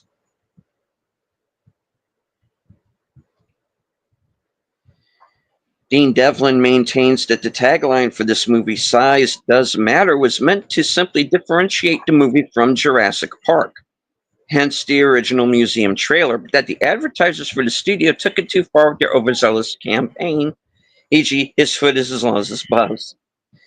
The ads became the biggest focus of the backlash against the movie. Most notable was a temporary page set up by the programmers for the website of Star Wars Episode 1: The Phantom Menace that mocked the Godzilla green glow and read, "Plot does matter." I wouldn't say that. However, when The Phantom Menace was released, Star Wars fans mocked George Lucas for making a Star Wars film where plot did not seem to matter as much as the special effects. Another backlash came from Spielberg's DreamWorks trailer for Small Soldiers, featuring a giant lizard being hogtied by a group of action figures. This trailer has the tagline, "Size doesn't matter." When this modern remake was first conceived in 1990, James Cameron was originally offered the chance to direct. When he passed, Tim Burton was connected for a few years, with Joe Johnston's name bandied about for some time also. Paul Verhoeven was going to direct, but eventually passed on the project. Then Jan de Bont was attached and set to direct. but his budget for the film, estimated at $150 million, was higher than the studio was willing to pay. After he was let go, Roland Emmerich and Dean Devlin came in. Jan de Bont was disappointed because, unlike Emmerich, he was a fan of the character. De Bont would later criticize Sony since Emmerich's film would go over budget and be more expensive than the film he proposed. Ted Elliott and Terry Rossio were given partial writing credits for the film, despite the fact that their script was totally abandoned when Roland Emmerich was assigned to direct. On the original home video release in Japan, circa 1994, there's a trailer for the upcoming all-new American Godzilla. It offers some insight into what this version of the Godzilla movie might have been before the massive changes TriStar made. Using full English text and voiceovers, the all-new American Godzilla was listed as from the makers of Disney's Aladdin and featuring groundbreaking special effects. Wow. The movie features more Simpson voice actors than any other project besides The Simpsons itself. Hank Azaria, Harry Shearer, and Nancy Cartwright. When The Simpsons later did a Godzilla parody called Homerzilla, they referenced that Homerzilla received a Hollywood remake that failed, a jab at this movie. The episode ends stating that Homerzilla will one day return just as soon as that Zilla film is forgotten. Yeah. Roland Emmerich admitted he did not like the original Godzilla and only agreed to the project after being promised to be able to do whatever he wanted with the series. This was in contrast to the film's original director, Jan de Bont, who grew up a fan of the character. Looking back on the film, TriStar producer Robert N. Freed described how, quote, the team that took over Godzilla was one of the worst cases of executive incompetence I have observed in my 20-year career. One of the golden assets of our time was managed as poorly and ineptly as anybody can manage an asset. Emmerich himself has since expressed regret in taking the job. Patrick Tatopoulos, the Godzilla designer and supervisor, created a mechanically operated suit for the monster as well as scale models. But in a 1998 interview, Volker Engel, the visual effects supervisor, estimated that less than 10% of the effect shots featuring Godzilla used prosthetic or mechanical effects. Patrick Tatopoulos, who designed the new Godzilla, states that the creature design mixes elements of various reptiles. Also, he wanted the creature to be imposing and inspire respect. To achieve that, he was inspired from the character Shere Khan, featured in the Jungle Book. The tiger had a noticeable chin, and Tatopoulos applied this characteristic on his design, making the appearance of it from what he refers to as a sylvan dragon. He also gave the creature humanoid shoulders and hands, very similar to the features included in the original design. Toho Studios gave the TriStar crew a 75-page dossier of what they can and cannot do with Godzilla's characters. And I'm going to read the entire 75 pages right now. No. This included the following rules. Godzilla's origin has to be tied to a nuclear accident. He cannot eat people, only fish. He has to have three rows of dorsal plates. No more or less than 3 toes on his feet and 4 fingers on his hands. He has to have a long tail. He cannot be made fun of, and he cannot die in the movie. Many of these points were disregarded. As creature designer, Patrick Tatopoulos never received this list of rules, despite director Roland Emmerich having forwarded them to him. Thus, the designer only got a few specific instructions. Emmerich wanted Godzilla to be able to run incredibly fast and not resemble a dinosaur too closely. He also requested the monster to be, quote, Fucking Germans. Slightly erotic and sensual in a way it moves and brushes its tail against buildings. What the man said. Wow. In the end, the creature's design combined reptilian and human-like, as well as masculine and feminine elements. Many later incarnations of Godzilla, overseen by Toho themselves, would also gradually dismiss their old rules or create new ones for various movies, series, and even fan contests. In specific, Toho at times played down or removed Godzilla's nuclear origin completely. Godzilla's color scheme was based on the urban environment of New York so that the monster would be able to blend in with its environment. At the 1998 Golden Raspberry Awards, the film was nominated for 5 Razzies, including Worst Picture, Worst Director, and Worst Screenplay, taking home 2 overall for I believe it. Worst Supporting Actress and for the film for Worst Remake or Sequel. KB Toys dubbed itself Godzilla Headquarters around the time of the film's release. Harry Shearer's character Charles Cayman is a reference to a crocodile-type lizard, the caiman, native to South America. The tanks used in the fish feeding scene were actually big plastic and fiberglass mock-up that were reeled around set on big dollies.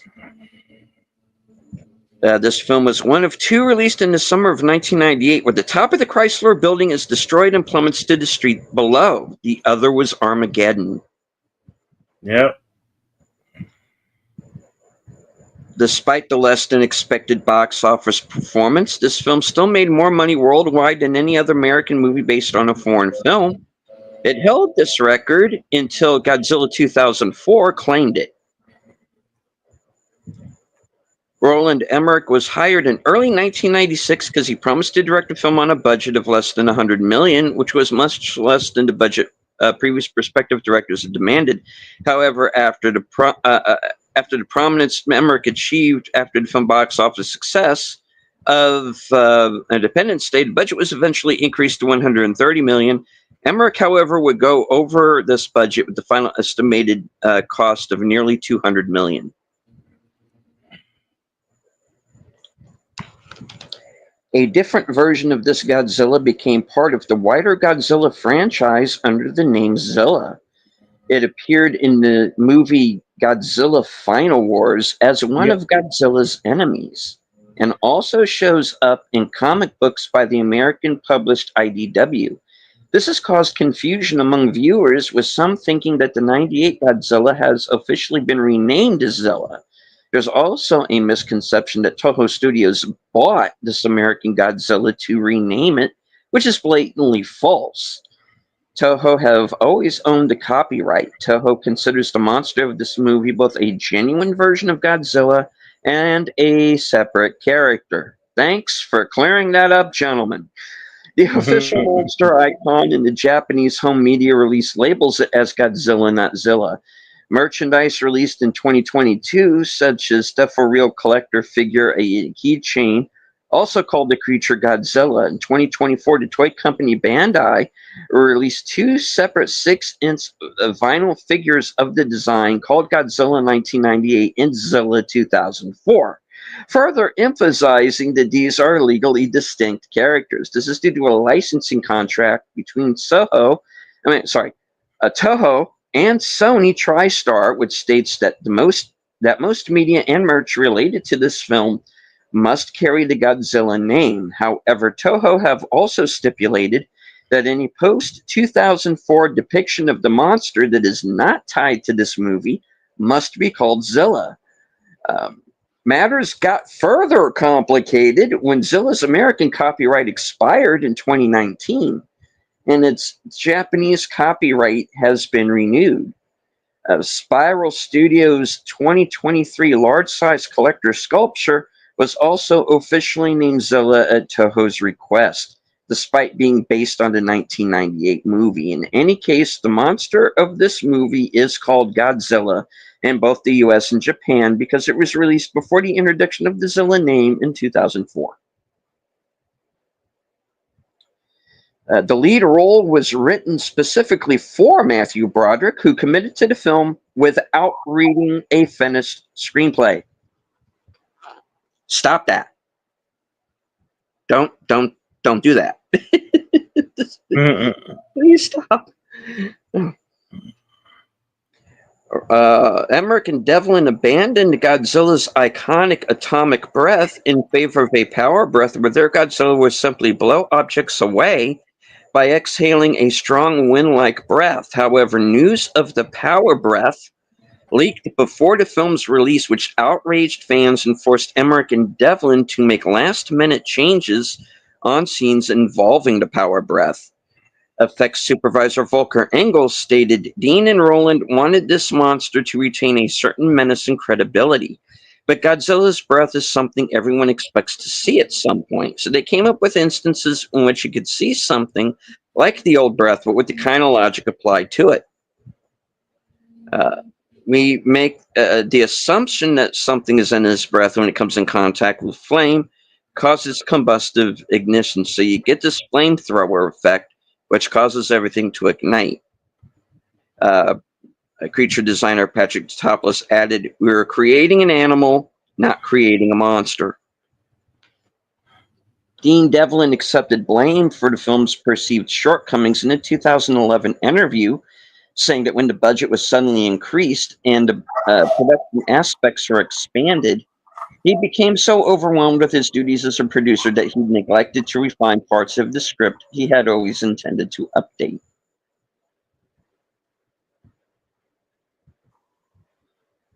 All right.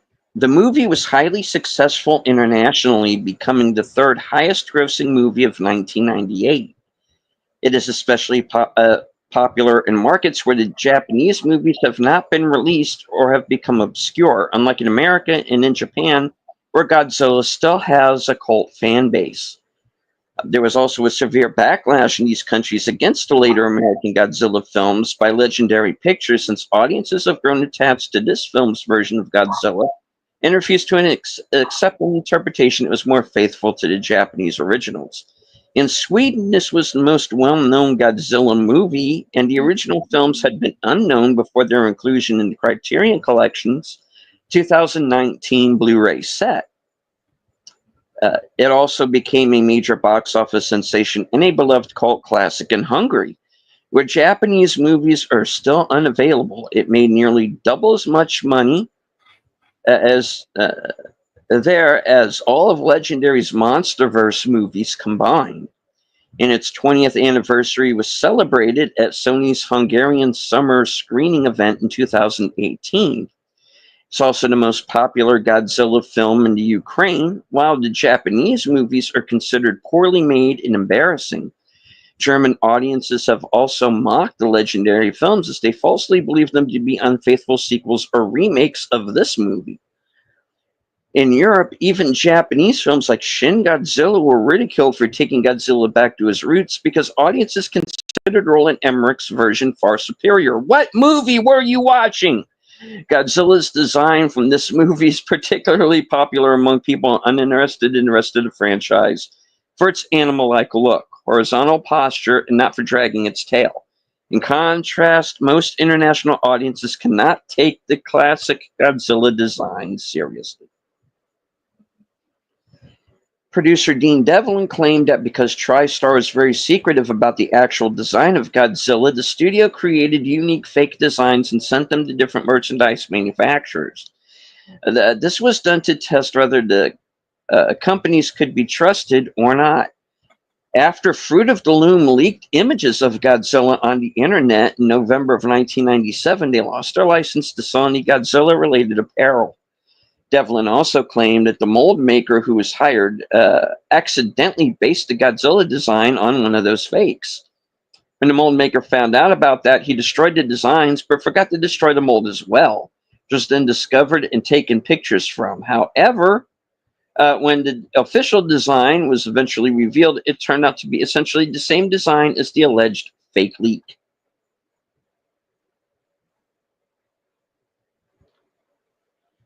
Dean Devlin aggressively defended the movie on internet message boards at times, telling Godzilla's fans, to hell with you, if they had a negative opinion over it.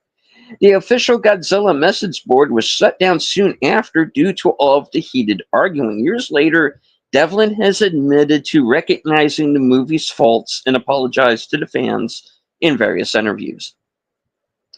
When a cross-promotional deal with Anheuser-Busch was canceled, the visual effects had to digitally erase all of the Budweiser labels seen on beer bottles in the film.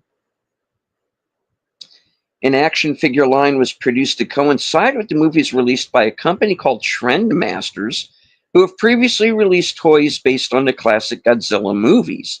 The merchandise originally sold well through customer interest, The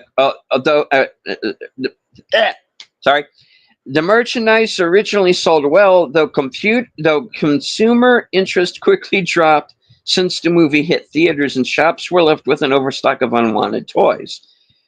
Due to this, stores canceled their orders of Trendmasters' upcoming Godzilla toy line based on the Godzilla series cartoon, which eventually drove the company to bankruptcy.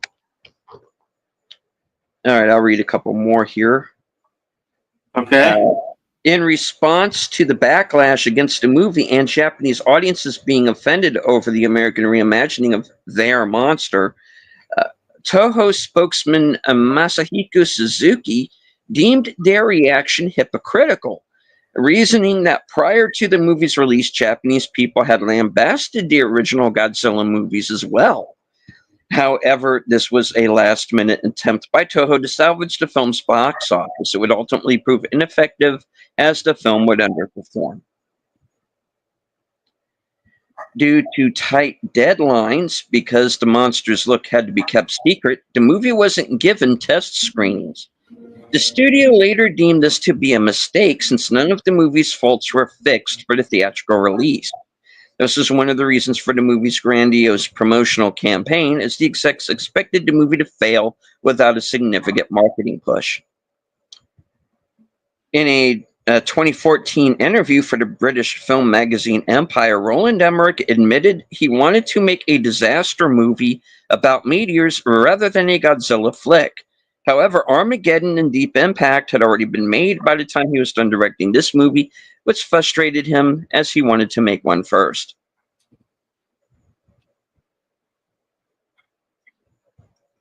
The movie was envisioned as the first installment of a trilogy, with the Japanese Godzilla movies by Toho Studios put on hold until 2005, by which time the American trilogy produced by Sony was expected to have been completed.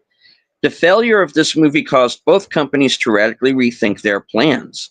Sony for a while toyed with the idea of a total reboot with a redesigned Godzilla.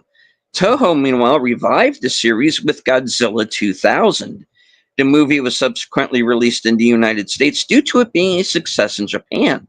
Sony continued to try to find new ways to make a film, even considering making a sequel to Godzilla 2000. Sony's rights would eventually expire, and Toho would end their series for the character's 50th anniversary. A 3D IMAX Godzilla short film was proposed in 2009, which would result in Legendaries acquiring the rights in 2010.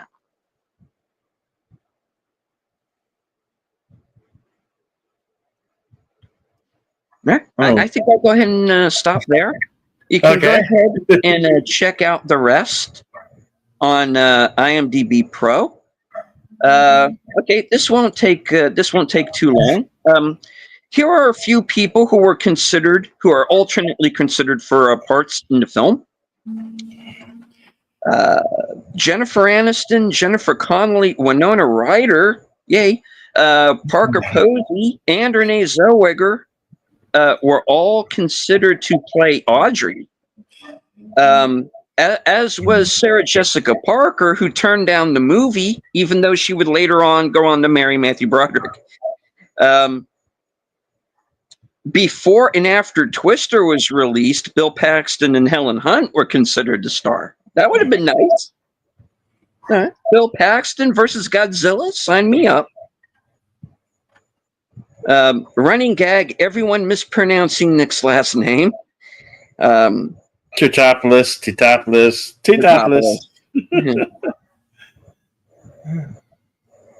Jean Reno played the French insurance salesman.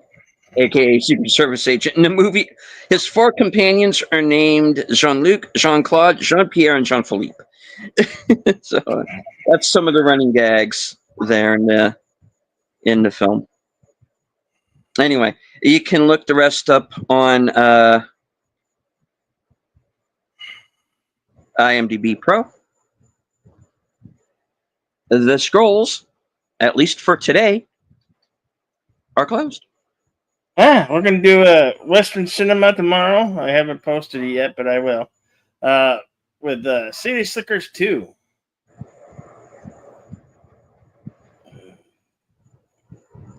City Slickers 2 with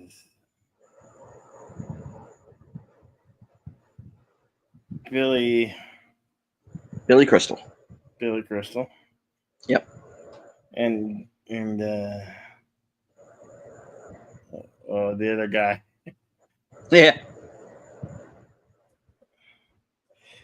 Anyway, If I remember correctly, everybody's back from the original film. So,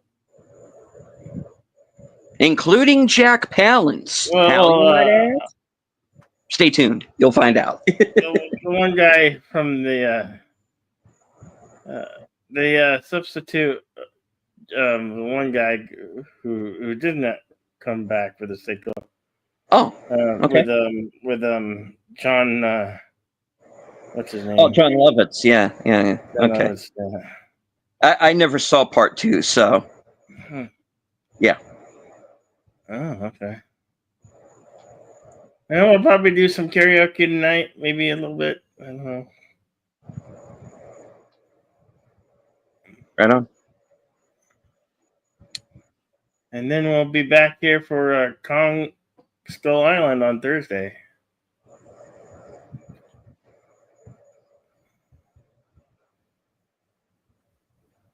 Okay. With that in mind, thank you all for coming and joining us. Without you guys, this would not be possible. We very much appreciate you. And always remember to be excellent to one another. Party on, and we will see you on the next one. Alrighty. And as I always say at the end of every show, I want to once again thank everyone who joined us here in the live chat and on Cosme. I do know that there were some other people who are in and out over the course of the show. Perfectly fine. You don't have to engage with the chat. Just as long as you enjoyed the show. Hit the like, share out the stream, say hello in the comments, and all that good stuff. Thank you for bearing with me through the issues with StreamYard. I don't know what happened there. It was working fine until it wasn't. So yeah, I had one of those days. Switch devices there. Hopefully I'll be back with it either this evening or tomorrow without any issues. All right, so I do want to remind everybody, right now our friend Sin's Corner is currently in the middle of her 6-year YouTube anniversary special. So please go over to her channel and check that out. I also want to remind everybody, Big Al Presents Films with Friends Saturday night with starting at 10 p.m. The Last Starfighter. I also want to remind everybody once again, tomorrow, Western Cinema Presents, 4 p.m. Eastern, for City Slickers 2. Right after that program is over, 7 p.m. If you're a member of my channel, you can join me for a member stream. And later on that night, 12:05 a.m. Eastern, 11:05 Central, Connie Cleary, the bird woman of YouTube herself, will be joining me for reserved seats. So stay tuned for that. And I also want to remind everybody Tuesday night at 8:30, live from Sparkwood and 21, as Troy Netter, Boomer, and I watch the first half of David Lynch's Inland Empire, which is going to be the first of our 3-part deep dive into that film. All right. As I said, thank you all for being here. And as I say at the end of every show, from HQ and our second home office in Arizona, good night, take care, stay strong, be safe and healthy.